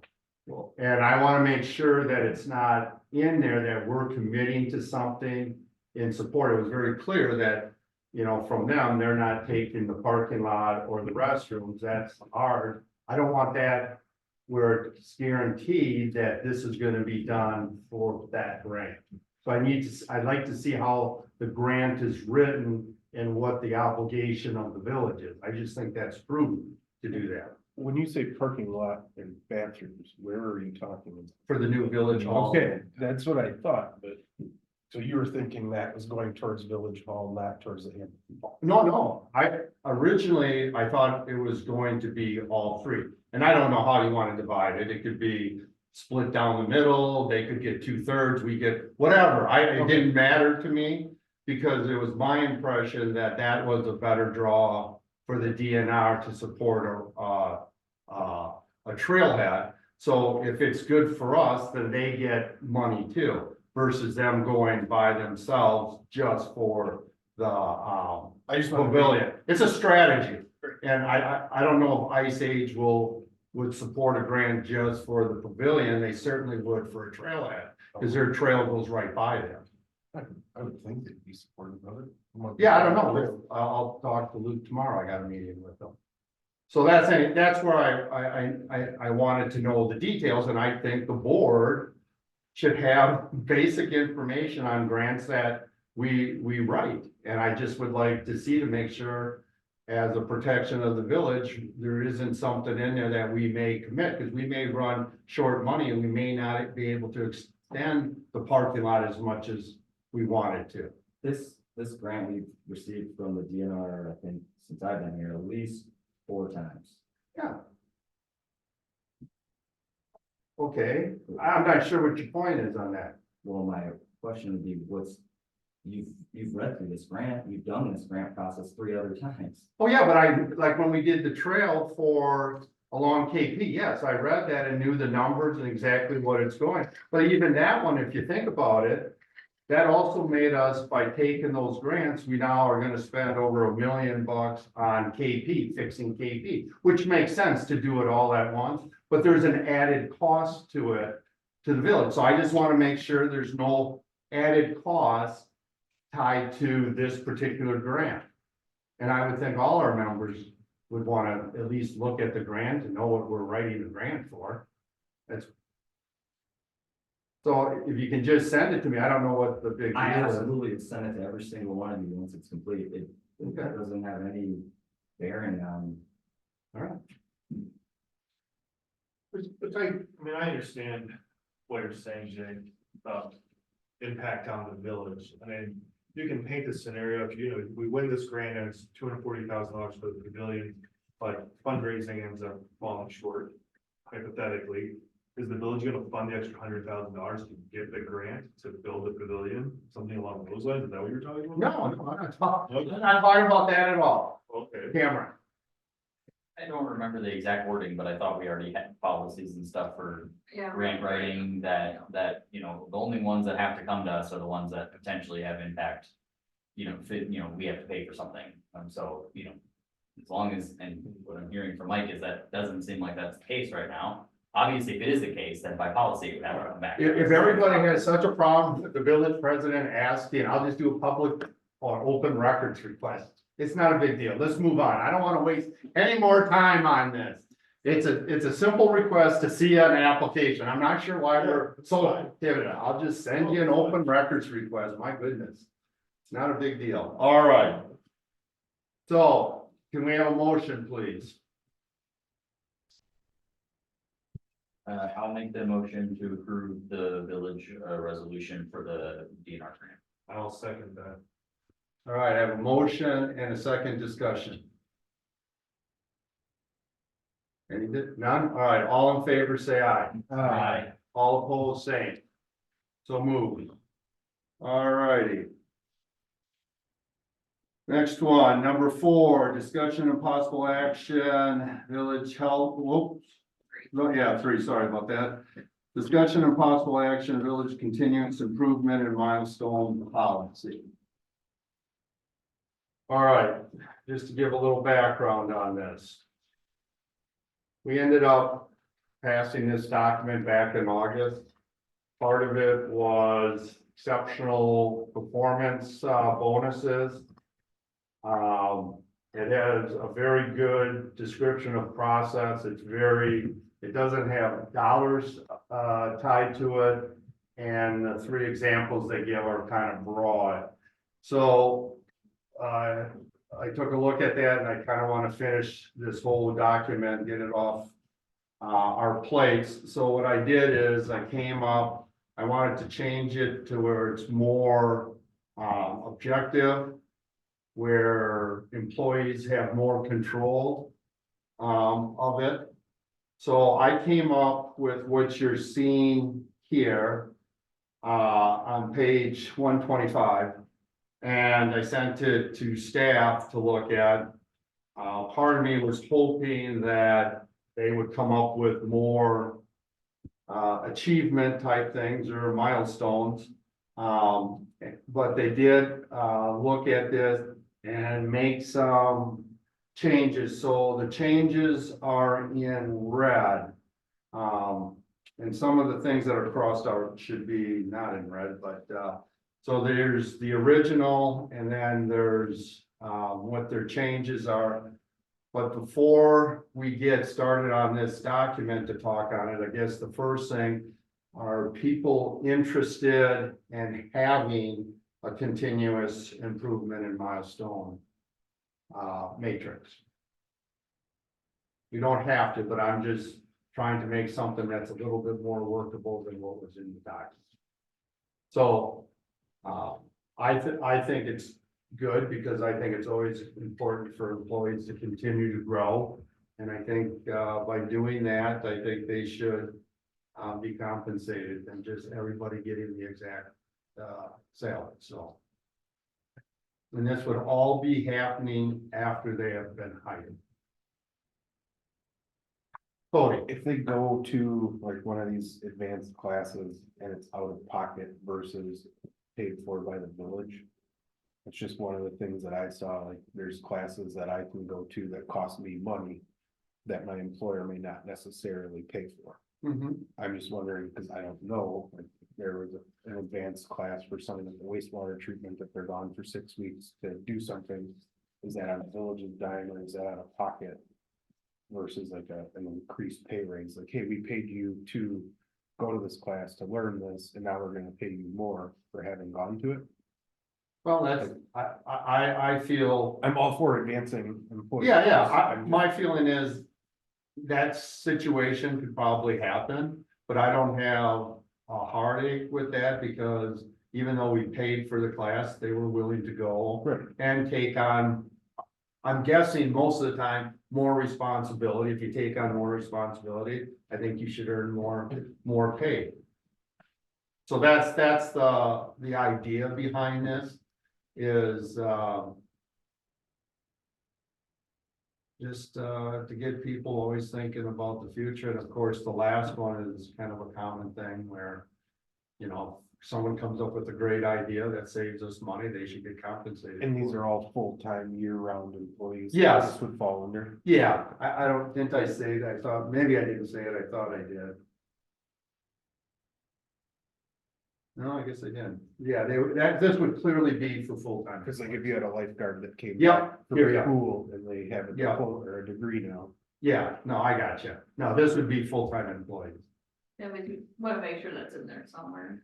Yeah. Yeah. I mean, Yeah, that was mine. So what are your thoughts on the idea? Because if people don't have an interest on the idea, we'll just move on and No, I think that idea is good. everybody kind of interested in I'm that? for incentivizing further education. Okay, Yeah, I think it's good, I'm uncertain if I agree with the changes that were made. well, no, we'll talk about that later. I mean, but I just want to I don't want to waste time going through that if there is. Before you put more work into it, you wanna know we're gonna back you and not say. Well, if we weren't interested in this program, then it's a moot point on whatever numbers we put in there, right? So it sounds like the majority of us want some type of incentive milestone type thing. All right, so we definitely gotta make that clear that it's full-time. That should be easy enough to do. All right, let's go now achievements. Again, I ended up putting 4 in there or 5 in there. Certainly there could be more. And then who's eligible, again, that's can be talked about. So let's just take and this can be a living document too. Times change, or policy. So advanced degrees. I tried to cover as many of the specialties that are out there. So I had 1,500, staff thinks it should be 2,500, whatever people's feeling on that. I mean, especially if, I see law degree next to that, that. That's kind of what I was asking, like if they pay to go and get their law degree. So we were fully aware of the fact and the likelihood probabilities of somebody pursuing master's degrees and law degrees. The cost benefit analysis that goes with that, a $2,500 incentive is not the reason that you're choosing to go forward Yeah, with that. right, So we're That's- fully aware of that and we are understanding of the fact there's only so much money that we could reasonably ask for a increase for achieving that. And you gotta understand, these are not intended to be incentives for people to go get it. It's if they want, if someone wants to take law school, because maybe at some point they may want to go into a different career or advance into another position, they may do that. But this just recognized now we have employee that has more value and maybe we could use that skill set at times. So it's not trying to get people to go get a law degree, master plumbers, but there's that incentive that, hey, if you do, we're willing to give you some money because we appreciate that you did that. And it could be of value to it. So you gotta keep that kind of in perspective. So what are, And also like in the achievement in the advancing education, like a certain number of coursework hours would be something like if you took a 100-hour course on something. well, that'll be the next one we'll talk about. And that, you can see how they did a little different, and I can give you why I put the restrictions in when I did. On the one right below it. Yeah, yeah. Yeah, the next two. Go ahead. I'd prefer them all as $2,000 for the top one, for the next degree. I compromise. I would be Yes. meet in the middle on Yeah. both of them, 2,750. 2,000. All right. Not gonna be hit that off. Now, I do have a question though, Sure. how this reads. Are all these at the discretion of the village board? Is that why it comes back to the budget? How is that what that Yeah. reads at the top of these all then? They would have to, Automatic, do we have to actually say we're actually gonna provide the extra $2,000 to? we have to, yes, it's, they would come back and say, Jerry ended up getting his law degree, he's eligible for $2,000. And then we would approve that and then it would kick in. Or, yeah, or have the option not to if he got it from the University of the Bahamas and paid $50 for the certificate. There you go, correct. Yeah, there's a vetting or. Right, Yeah, exactly. correct. Correct. All right, everybody comfortable? Oh, Sarah. Do you do some kind of concern approval before, like, I don't know, for us, we have the same system, or we do get more, but that's why I'm like, but, we have to get it approved now before we. You have to get We to, have to get the degree approved before we get to the degree. do they pay for it though? No. Okay. Okay, I'm just It's curious. in No, our I should say policy that, that like, in order to get the raise, you have to like, Apply to get- you have to say like, You basically- will I get the raise if I get this degree? Oh, so they kind of give you the approval before you go. Yeah, I and do think the that's the work. new way now, it did, yeah. If someone wants to go get a advanced degree or Okay, master, so I diploma, just- I'm comfortable with Yeah, that. I 'Cause am too, but I that- just wanna make sure that's clear that like. Yeah, well, 'cause no. You just said though, there's a vetting. Well, it sounds like the village board still has to approve it, like it Right. isn't. So that's right. The approval's at the end, and it's probably not so much for this, because this one's gonna be pretty easy. They show what I'm saying is, if someone says, hey, I got my law degree, they gotta show that they have a law degree. You know, Yeah, but there's gotta be it, yeah. so ignoring just the first one, just a little more general, someone does something and they think they're gonna get a bonus for it.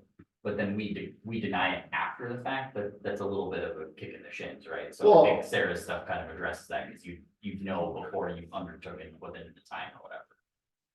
Okay, and I hear what you're saying, and we could throw something in there that, their immediate supervisor has to approve. Yeah, But I think when you go to the next one, and we're done with the first one, so let's look at the next one.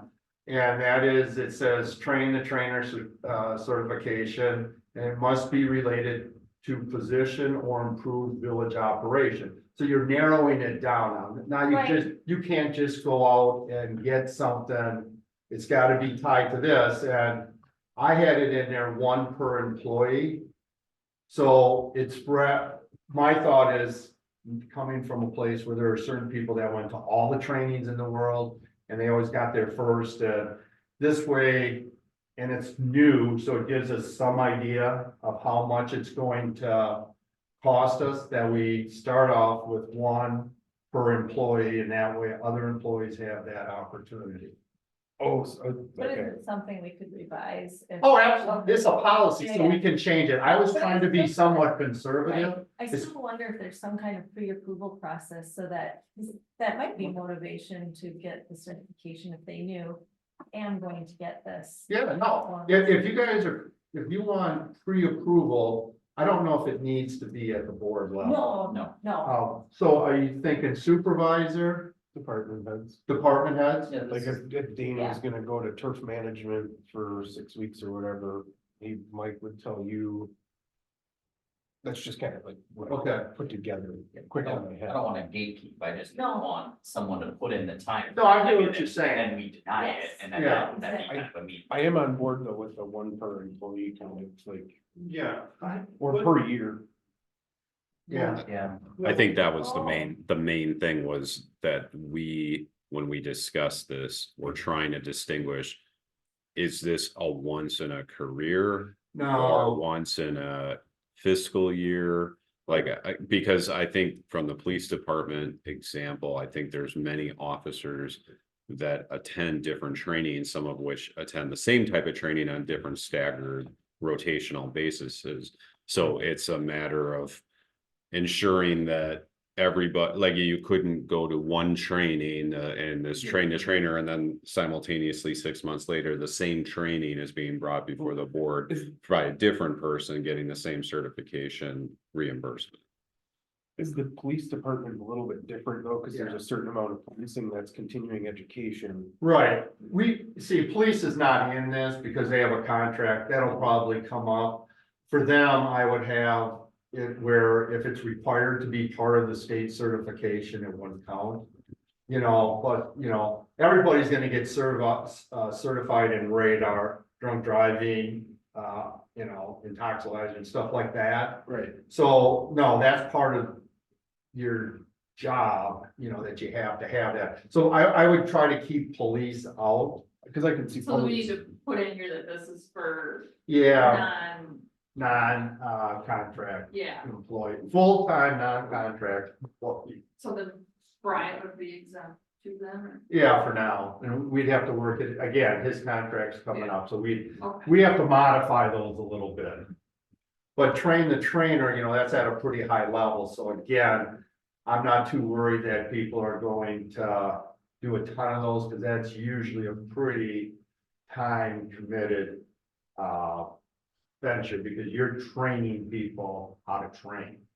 So you're at, you know, you're at a pretty high tier there. Could we put those some kind of time stipulation? Yeah, we could do that. What are people's thought? One every 3 years? I would say once a year. I'm I think not, it might differ on. Well, at least, I'm sorry, I'm looking now at just a second. You might want some input from the department heads, because they're the ones who know their specialties. Well, they've seen it. Yeah. But I mean, So what was your thought then? You canceled one per employee, so what was the thought? I think that was more Tony thinking this applied to police, is my interpretation. But I could be, So how frequently do you think there is a train? Oh, one day is. Go ahead. Water and wastewater. Somebody might get trained for, get their wastewater license. They also need a licensed water operator. Same person, or it could be a different Well, that would be up to you. Right, but in that case, they need. both. Would it be realistic that they would get both of those in 1 year? yes, entirely possible. Well, I guess there's always, I mean, it's a policy, so I guess there's exceptions to every rule. What we don't want, I guess. What I'm trying to somewhat avoid is we don't want people at training all the time. And then, you know, jumping up, having 10 trainings, so now they're $10,000 ahead. Well, that's exactly what. That's, you gotta do that balancing part. I mean, that's where. Yeah, that's why I like the one per employee. But then you have specialized training with water sewer services that change that balance. That's why this one policy might not fit everything. One per employee is way too limiting. Like if someone's here for 5 years, we want them to, you know. No, I agree with you, that's what I'm saying, but I don't know, 1 year seems like that could really build up. Build up that much. Well, 1 a How year. about 2 every 3 years? Well, okay, I'm just going to, you know, train the trainer, I'm not too worried about, okay? Because again, there's only Does so that many. just happen once, or how many times do you take that? I don't really know what No. that is. As many as you pay for. But is it the Yeah, same but- class over and over? No, It's all different things. Mike, Why don't you just do one per year for the supervisor or what they buy? And if there's additional ones, they would have to come back to the board. we could do that if you want to do that, I mean, train the trainer, I'm kind of fine with, okay.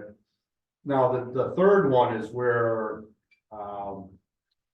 certifications, they are dime a dozen at times, that's why in there, I put in there has to be a test Well, so like, and related to the position or improve, I mean, I mean, people go to conferences and they come out with a certificate and most of the people don't even listen or they're somewhere else, just. You get the certificate because you, Forklift safety certificate. I don't, yeah, it could be, yeah, whatever. 8-hour class. So I'm trying to do it where there's gotta be a testing part of it. So, and that is where things could get really expensive. Well, yeah, that one. Not if you limit it to one per employee per year. Well, but in every year there, if we go with what staff wants, that's $1,000 extra. So that'd be $5,000 extra on it. Well, it's gonna be like, I gotta go get my certificate this year and get an extra What if it was $1,000. $500, 500 That's each, fine, I mean, 2 per year? if they wanna continue to learn, I don't know. There's What if it was like a 500 each, 2 per year? 2 per year. For the specialized skill certification, so like if there was if we bought a new piece of equipment, someone needs to go learn how that's operated safely. Okay, you get 500 for that. Up to 2 per year in this category. I was just gonna add, it stays.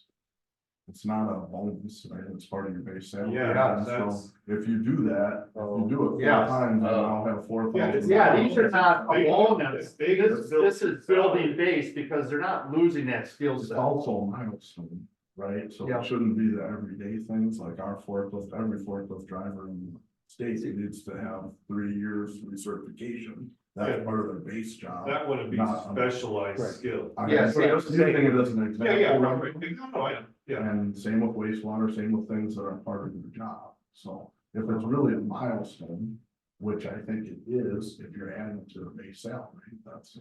Yeah, the milestone was the last one. The milestone is when things reach a certain level, they automatically get it. So the milestone is different than the continuous improvement. Oh, no, I guess this next one is that, the third one we're talking about is the certification.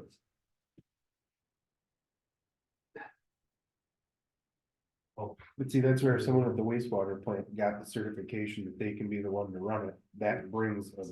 Well, I'm almost thinking we should have a different category for licenses. I think there's a Right. difference between, Jerry, Why don't you differentiate between state of Wisconsin licenses and the generic certificate? okay, And the state of Wisconsin license requires testing, yeah, requires continuing ed. I don't care if it's a lawyer or a sewer plant operator. Right. You're continuing ed. mhm. I like that. I think that's a good addition. Maybe state ordinance. Well, no, I think Jerry's making a difference. He's talking about a licensing where it requires you to do continuous improvement, take a test, make sure you keep that knowledge up, which is different than a certification where a lot of them are just one and done. Some of them require more. I'm not that familiar with. So Mike's got like pool operation. I just took, we have to do it every 5 years, so we have to do all the CEUs and. All right, well, I think, this definitely, I don't want to spend too much time. I think we gotta send it back to staff. Yeah, one scary question. Yeah, Jerry, how many different licenses would like your wastewater treatment operator have from the state or water operator? Like, are there 10 or are there like 4? Well, there's the general operation of both, and then there's specialty for each treatment process. With both. So how many treatment processes are there? Is it just one each is like, No, sewer plant, I believe, has 6 that require tests. so a sewer operator could have the base and 6 additional for 7 state licenses? No, that's typically not how it's done. It's you're a wastewater operator, grade 1 to grade 4, Oh, and it's different test level for each one. right, okay. Then the subclasses, which are the individual treatment processes, those are just. Those pays for training, but there's no extra that. Just main license, it's just 1, 2, 3, or 4, that's what you're at.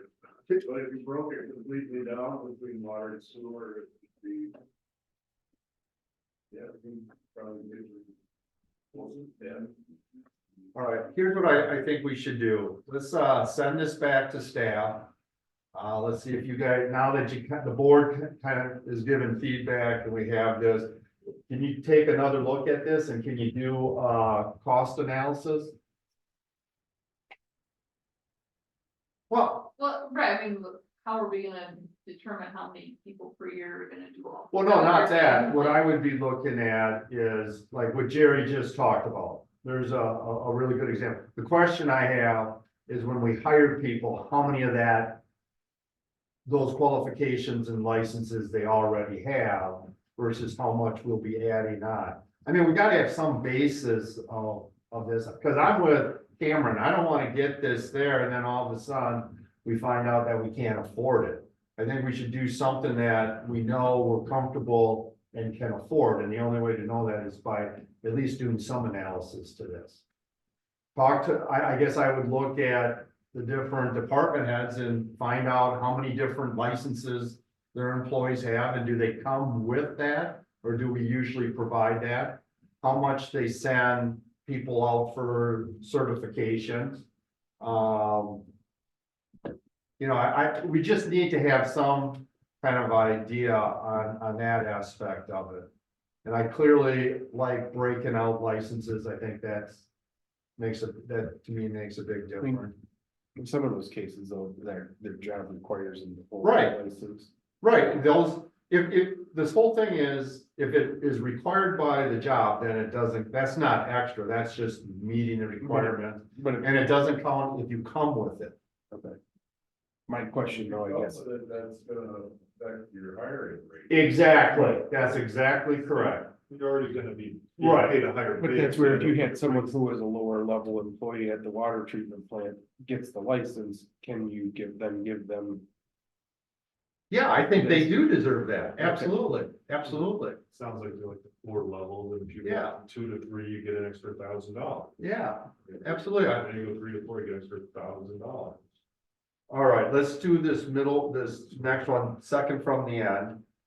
I put in there when a department reaches 10 employees, not counting the department head, then they get an extra 1,500. They moved it to 8, Cameron? I didn't just understand this one, because. Okay, Isn't so that like basically in our control? Yeah, this. what do you mean it's in our control? Well, like, Well, I this mean, is we a, approve positions and the Yeah. full-time. No, they don't, this is not to improve, so. No, we approve them, so like, we, the board budget a department to have so many positions and stuff, so I'm confused. on how- Okay, so I'll give you an example. Okay, the police department has 7 employees right now, Yes, right? We hired 3 more officers to get to 10. Okay, we hired 3 more officers, they get to 10. The chief would get $1,500 more. Because the staff has increased, so it's increased his workload by having 3 more staff people. So I did it to 10, because then I would do 15 and I would do 20. yeah, I guess I understand that, but like Chief Tony can't get a department of 10 right now today if he wanted. No, it's not for today, it's a milestone. But yeah, so if, This is like 20 years ago. yeah. Our I'm argument just- was, when are we ever gonna reach that? Well, That no, was the argument that people had. I'm okay with paying department heads more, like when they reach certain employee thresholds. It just seems weird to be put in here because this isn't in the department head's control. But you're not seeing it as an achievement, right? Is that? Yeah. I do. Well, a milestone. It's a milestone. But like everything else here is like someone did something, put in some extra, whatever. I agree with you there. We approved the budget with an extra person and so like I wanna compensate Chief Tony or whomever when they get to certain things and maybe that just comes at a salary discussion. It just seems weird to bundle it here at a milestone. I don't know. I mean, you're kind of saying it should be struck, I'm just kind of like, we could remove this, and the department can be like, hey, now I'm managing 10 people, I need more money, we can go, oh, and the board either goes okay or nay, and it's not in a policy. Hey. Because we're not growing by leaps and bounds, it just seems like a strange. All right, if people don't want it, I'm just Something doing that what, You said, if what, they can propose it, I think the number is hard, like you were saying, if we're never going to get there, but if like they're going to notice, oh my gosh, my workload is so much more. Because now I have all these employees, I like their idea. we can scratch that, scratch it. Because then I think it's, Excited to put that, Jay. Well, because again, it sets the tone where something goes to this, it's automatic. It's not something that they have to put in a software, negotiate it or anything like that. It's an automatic, hey, your department, we recognize that when you hit a certain number of employees, it's more work, so you should get compensated. It's that whole idea of not giving everybody just the same rate. So that's what, so like I say, it would make it real easy, because then it's continuous improvement, no milestones, I'm fine with that. I'm just trying to throw things out there, this is a conceptual thing, Okay, I'm not married to any of this. all right, yeah. All right, well, we'll send it back to staff, and I guess it looks like that one you can just remove. All right? We good then? All right, let's move on to the next then. Or are we talking about the last one on there? Policy or procedure change. Oh, we can talk about that. I'm just curious, like, do you have to wait the 5 years? No, Okay, no. What, I'm defining long-term. You can't say, hey, I found this great deal at an auction, you know, for this item. That saved us this amount from what's in the SIP, so I get this money. So it's gotta be a long-term saving. The definition of long-term is 5 years. Well, that's how that's written. Or the intent. With your inclusion in this, I'm assuming you saw this somewhere else. No, Or, I took it, you know, whistleblowers, when they whistleblow on a company, if there's this big fine, they get a certain percent of the fine.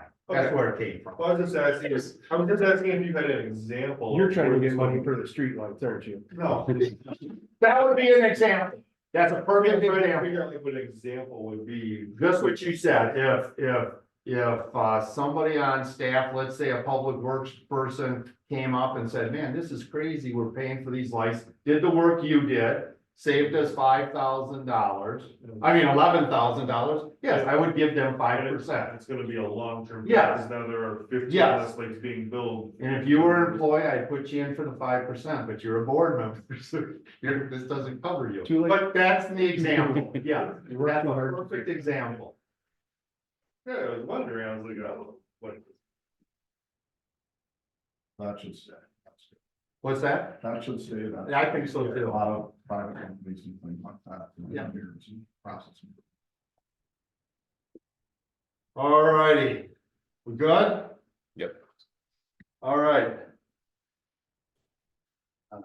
All right, this is discussion and possible action, village health and safety bonus pay policy. This is not from me, all right? This is from the chief and he's not here, so is someone gonna take this? I can speak to it to the best of my ability. So this in concept and design, very much the same protocol of what was built upon from what Jay previously sent out on the last topic here. Chief Tony, again, I don't want to put words in his mouth, but he said it would be a valuable tool to build off of what the milestone policy was and create a similar program policy based around like an emergency event or a safety event like the village has experienced many times in the last couple of years here, since it impacts everyone and it takes individuals outside of their core job duties to do extra duties dedicated to the betterment of the village and helping in a time of need. So his proposal, which originally went to the department heads for review, is listed, and the recommended changes from our discussion have been shown in red and or have been X through where updates were recommended for change. I'm sorry, who made the changes? these were the discussions that the department heads in our department head meeting last month came up with, based upon his policy. So when Tony, he sent me this and wanted the feedback. And my feedback, what I asked him, because, again, it's not that I'm opposed to it, but I think there's a financial part in the definitions of the last two, I think need to be clarified, but I asked him to put together what it would have been, because we've had two declarations of emergencies in the last 6 years. So I asked him to put what this would have looked like for the flood and for the COVID, just so we get an idea of what the cost potentially could be. So I still feel that I need to see that before get too deep into the discussion of that. Because if you think about it, on one of them, there was obviously financial strain with that emergency. And is at the time to give out a large chunk of money. So I think we need to look at the dollars a little bit more.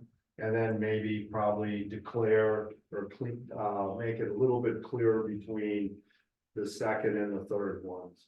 I'm not really clear. I'd like to see where employees fell with the flood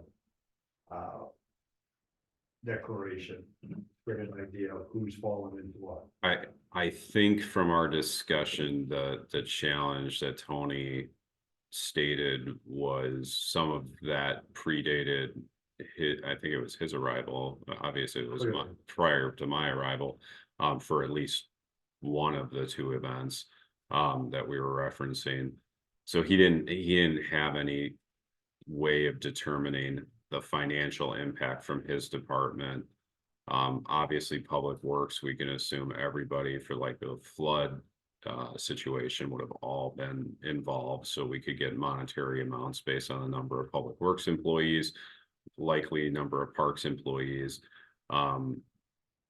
But when we weren't here, and it was hard to quantify who would have, when we weren't a part of it, know who to distinguish as a higher earner versus a support assignment when we weren't here.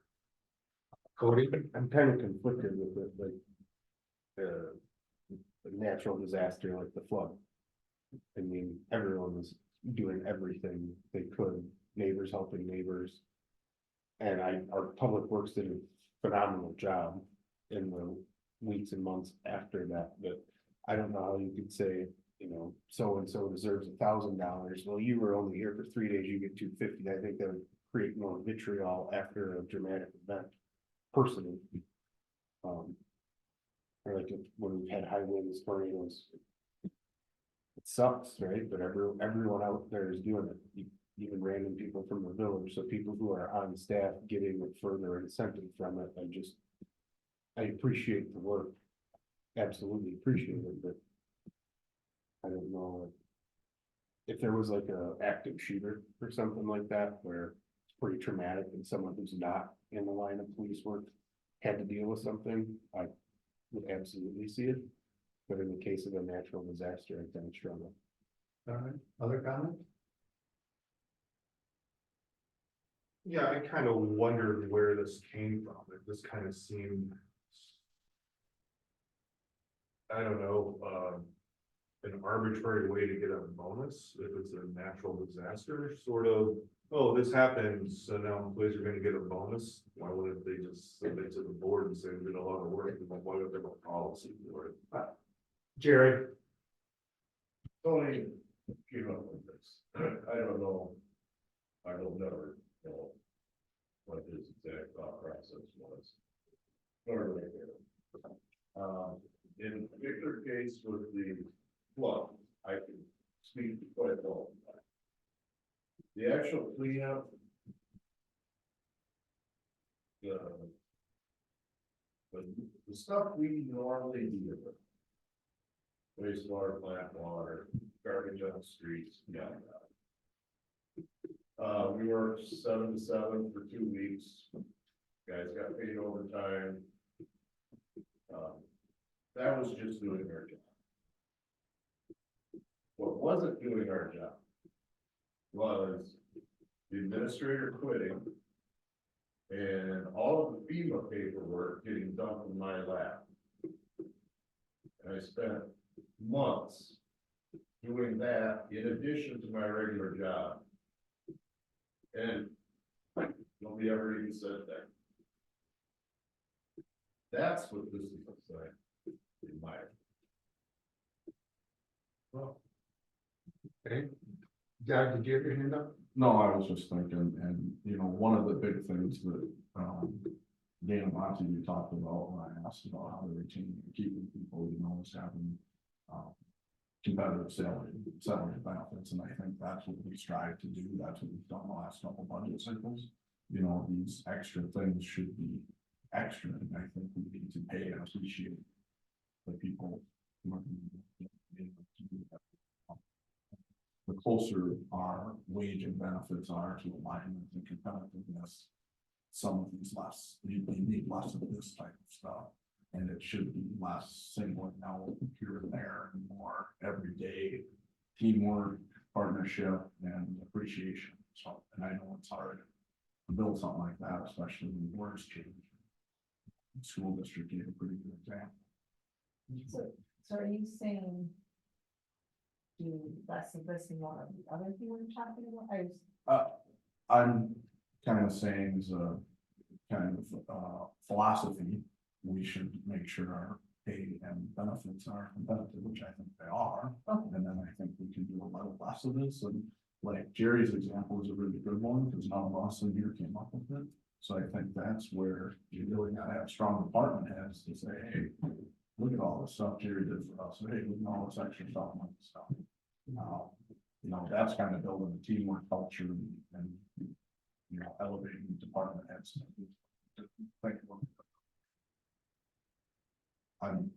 I like things like this when they're true milestones and they make a difference, but if it's just a part of everyone's job, that should be another competitive pay.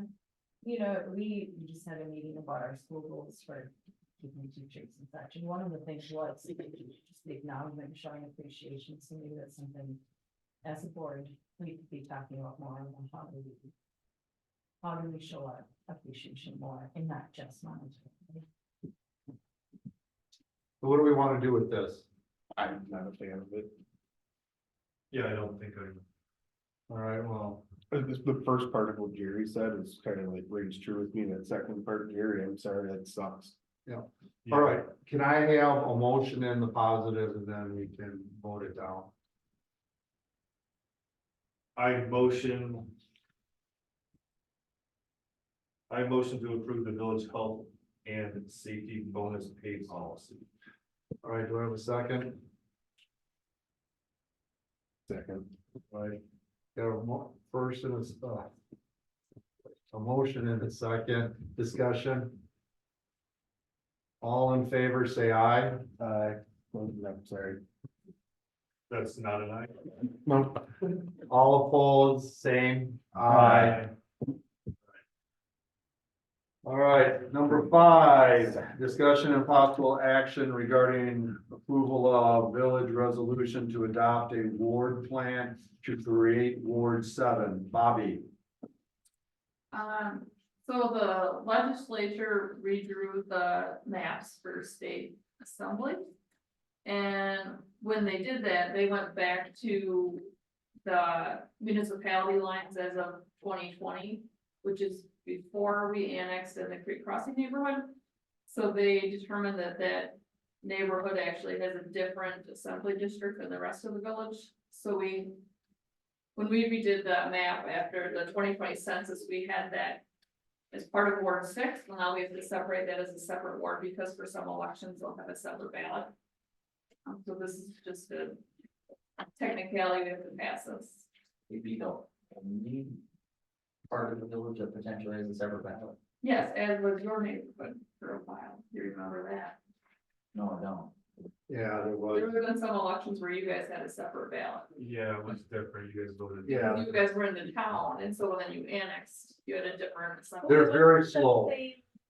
It Until is the now. maps are updated. Because we fixed it after the 2020 census, but until the 2020 census. And it's not gonna be in every election, it's the only one when that representative is up for. Yeah. Was So- there even an election that occurred?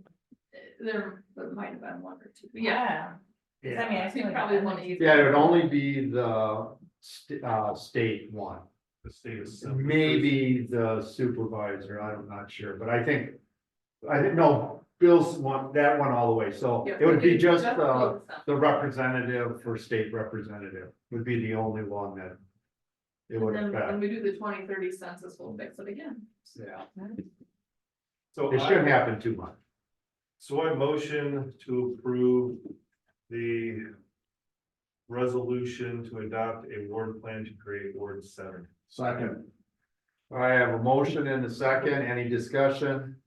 All in favor, say aye. Aye. All opposed, same. All right. Okay, EMS update. If you remember, after the last meeting, we had put together a memo to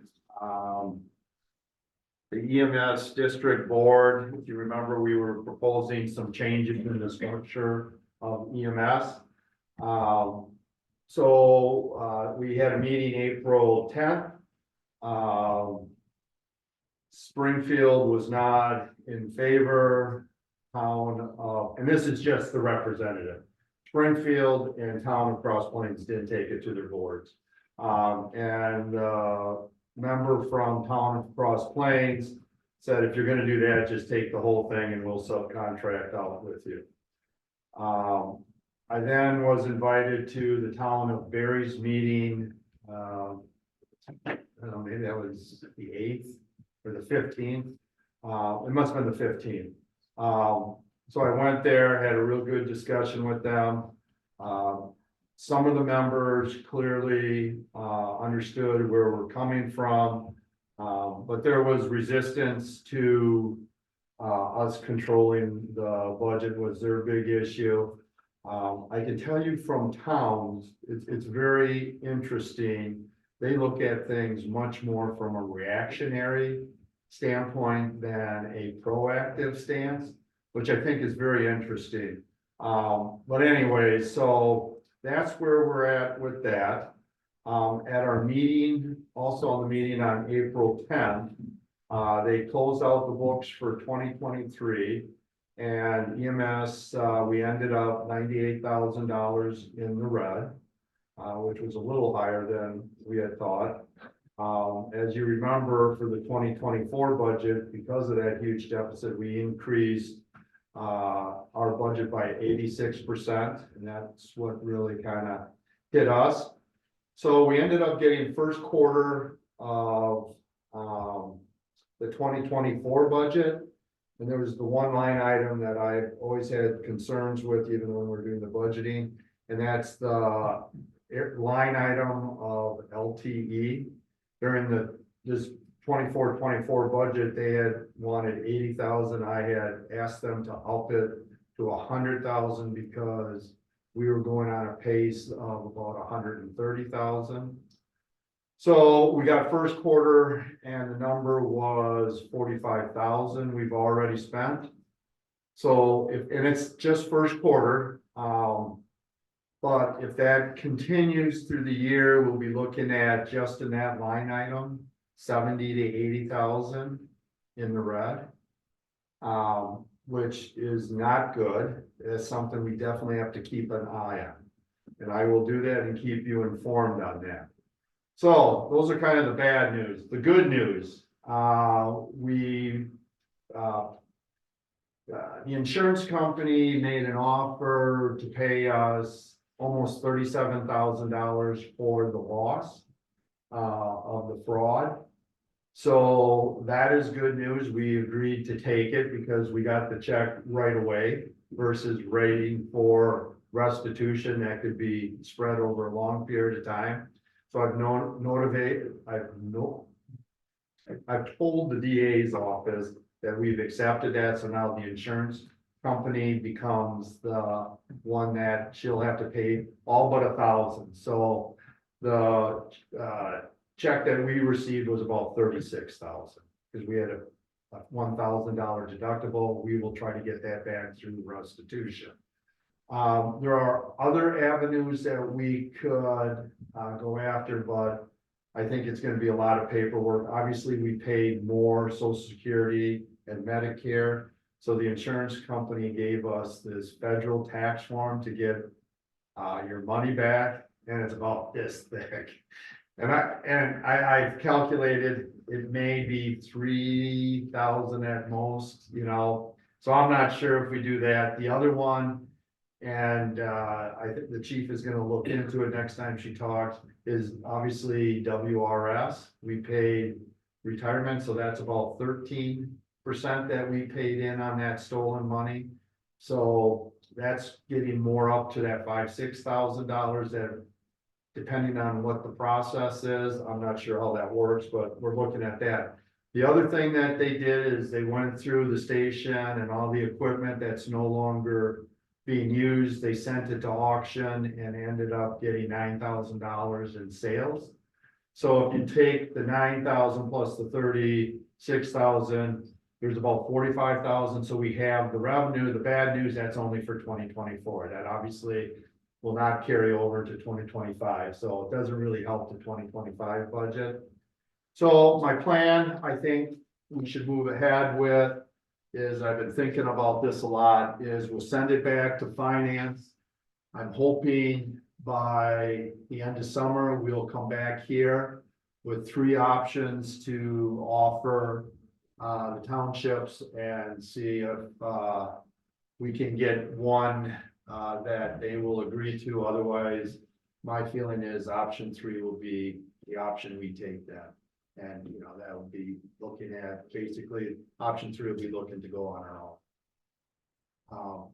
So that's down the road. We'll do the numbers, make sure we'll have a very detailed description of what each option is and what the timeline is and what it means to the village. But I think we got to continue to move forward. So are there any questions on that? Go ahead. Yeah, you said the town of Berry was reaction. How? No, all the towns are.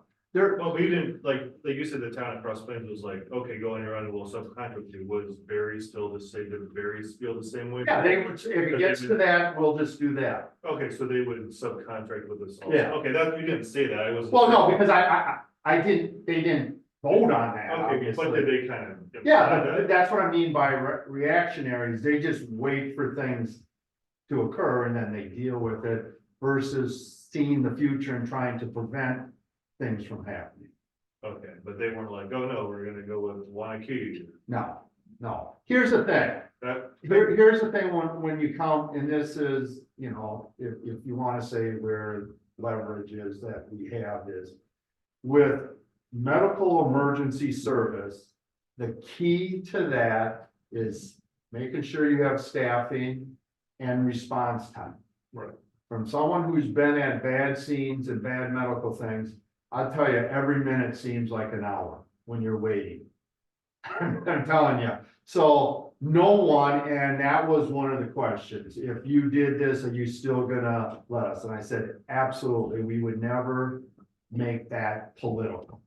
we We would never. will always provide the service to these people. We wouldn't make you have to get a longer response. Right. We would, at least that's my opinion. Unless you pay the premium. I'm kidding.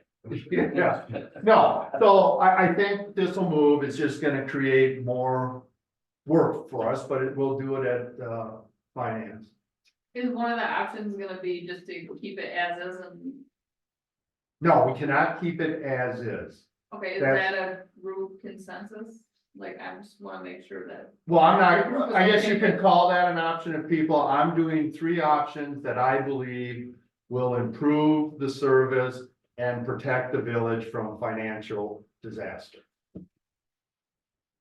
So yes, that would always be an option. If the board says we don't like any of these options, we're just gonna keep it as is. I've done my work and I'm comfortable with whatever the board decides, but I think that would be a huge mistake. Absolutely a huge mistake. We have a lot of residents depending on good EMS service, and that's what they're getting right now. We have to maintain that, including response times. Right, okay, but like, with how you described it, a lot of it has to do with the LT employees because they're being paid more rather than volunteers. Right, and that. I don't wanna make any any speculation on it. We'd have to do a dive. Right now, the number I was looking at, I thought we were under budget when we budgeted in 2024 was LTEs. We put 100,000 in, and I knew in 2023, we were gonna be around 130. So, you know, that's the number I'm watching. It's early in it right now, so we just have to kind of wait and see. Now, we did increase the mileage that we can charge we went from $22 a mile to $27 a mile. So that's $5 extra that we'll be getting for every run to the hospital that they do. So I don't know if that's gonna make a difference now. We just I'll be keeping an eye and keeping you informed on that, but. Okay, please do, because I went down and had an hour and a half conversation with Holly, the new chief, one day. To get her opinion on how things were going, how she was learning the systems, how she was correcting things that were there, how she was working with the accountant. How she has a goal to eliminate the LTE employees because they are expensive, start to bring in volunteers. A lot of times volunteers are doctors that are looking to get experience going out on calls, emergencies, etc.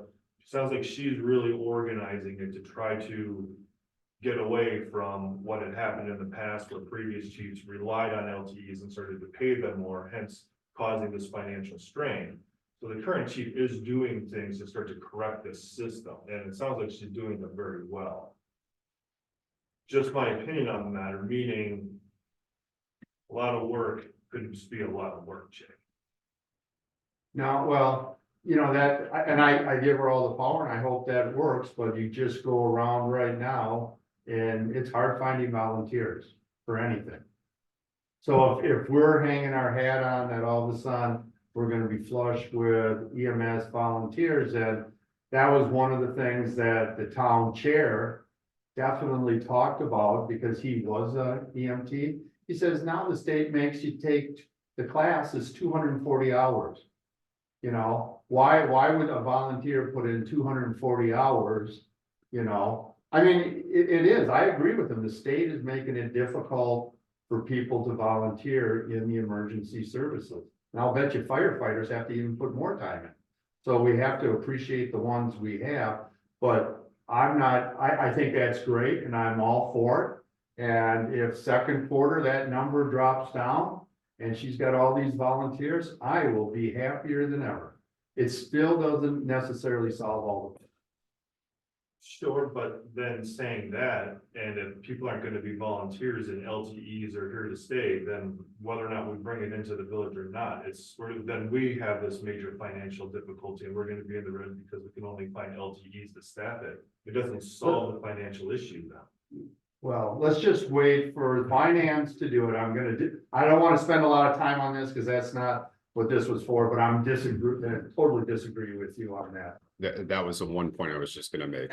If we're doing those reviews on the financial implications, is it the finance committee that's doing it, or are we gonna have the Ellers do it? Or No, we're gonna do it, and then it's not gonna go that far to where Ellers needs to be involved. Okay. Yes. I'm asking everybody to be patient, and I think most of you can appreciate when I put something together, it's pretty detailed and inclusive of everything. So instead of all this guessing and stuff, let the committee work its magic. And we've brought good stuff back in the past, just be patient with us. I'm hoping by the end of summer, we can have it pulled together.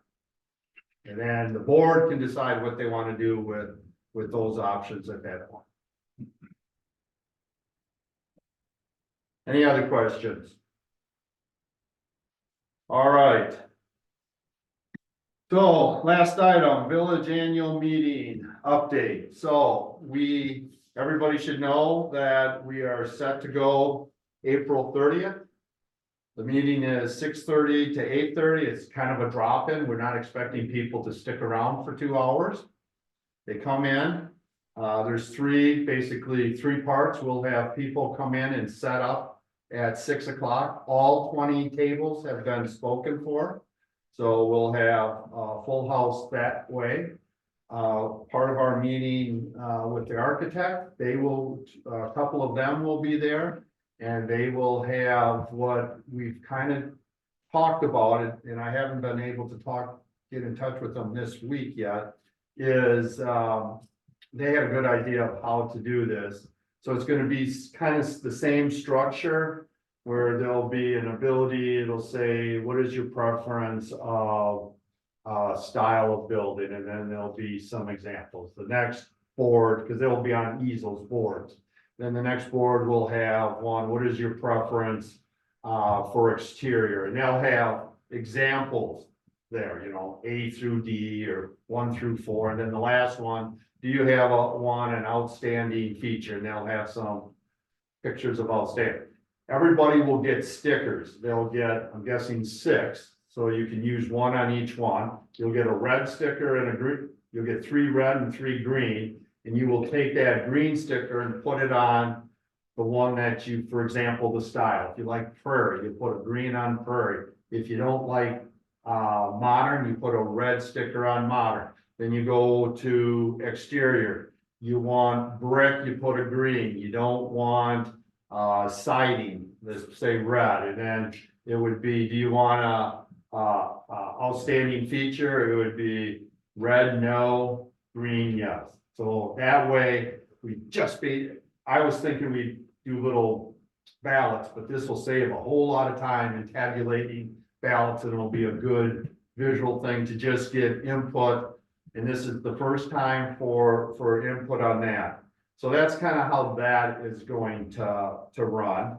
And then during this whole time, the whole fire district room is set up with tables, and everybody who uses volunteers will have a table set up where they can explain their group and then have information on how someone can join. And the whole thing here is, I'm hoping citizens will thank the people in that room, because they're the ones that are making Cross Plains the village we are. And they also may have an interest in joining one of them, so they'll get some interaction saying, hey, I've always thought about joining the Optimist, but I didn't know who to contact or how to do it. And they can give them something so they know how to do it. So I'm hoping that these groups end up getting volunteers. That would be a big success for that. And then the last, it's going to be a short presentation. I'm just going to go over the highlights of 2023 from the village perspective, and then we'll introduce the architects, and they'll talk a little bit about themselves, the project, and kind of the timeline. So that's kind of the event. So what I'm asking for all of you, and I'll send you out electronic copy of this flyer, is if you can get it out to all your serve list, your neighbors, your friends, everybody in the village, because I'd really like to get this out to as many people as possible. Today I hit all the businesses except for the ones that are closed Monday, so I'll have to go back out tomorrow and post things, but let's just keep pounding it out there so everybody knows, because I'd really like to make sure by the 30th, there's no one that'll come up to me and say, hey, I didn't know you were having this meeting. So we have it on the village site. I wrote a short little article for the newspaper, so hopefully that'll get in Thursday. So hopefully you've seen the flyers around town, and just keep spreading the word. That's what I'm asking everybody to do. And send it to your committees, members. Any questions on that? Doug? I'll just comment that I think it's a great event and a great thing to do. I don't think we celebrate enough, and I don't think those volunteers get thanked enough. I think the timing is really good after the election, shortly before Trump days in the summer. And we actually had a 100th birthday during COVID and stuff, and so it's thinking, but I think an annual is a great thing that should continue, and I hope it gets off on the right foot. I am hoping too that it's successful, because the next 2 years, we kind of already have ideas. Next year, we'll do the comprehensive plan, open house, because that'll be perfect timing for that. And then the next year, if everything goes well, we'll have an open house of the new village hall, police station as our annual meeting, give tours of the new building. So, yeah, I'm hoping it's successful. In 2026. Yeah, yeah. Awesome. All righty. Future agenda items. Any? All right, motion to adjourn. So moved. Second, Second. all in favor, say aye. Aye. Good job. I cannot make that. Sorry. But you get it out to all your buddies and stuff. Oh, I will. Hey, if I give you a copy now, can you get one to Montague's? They were one that was closed. Your wife works there.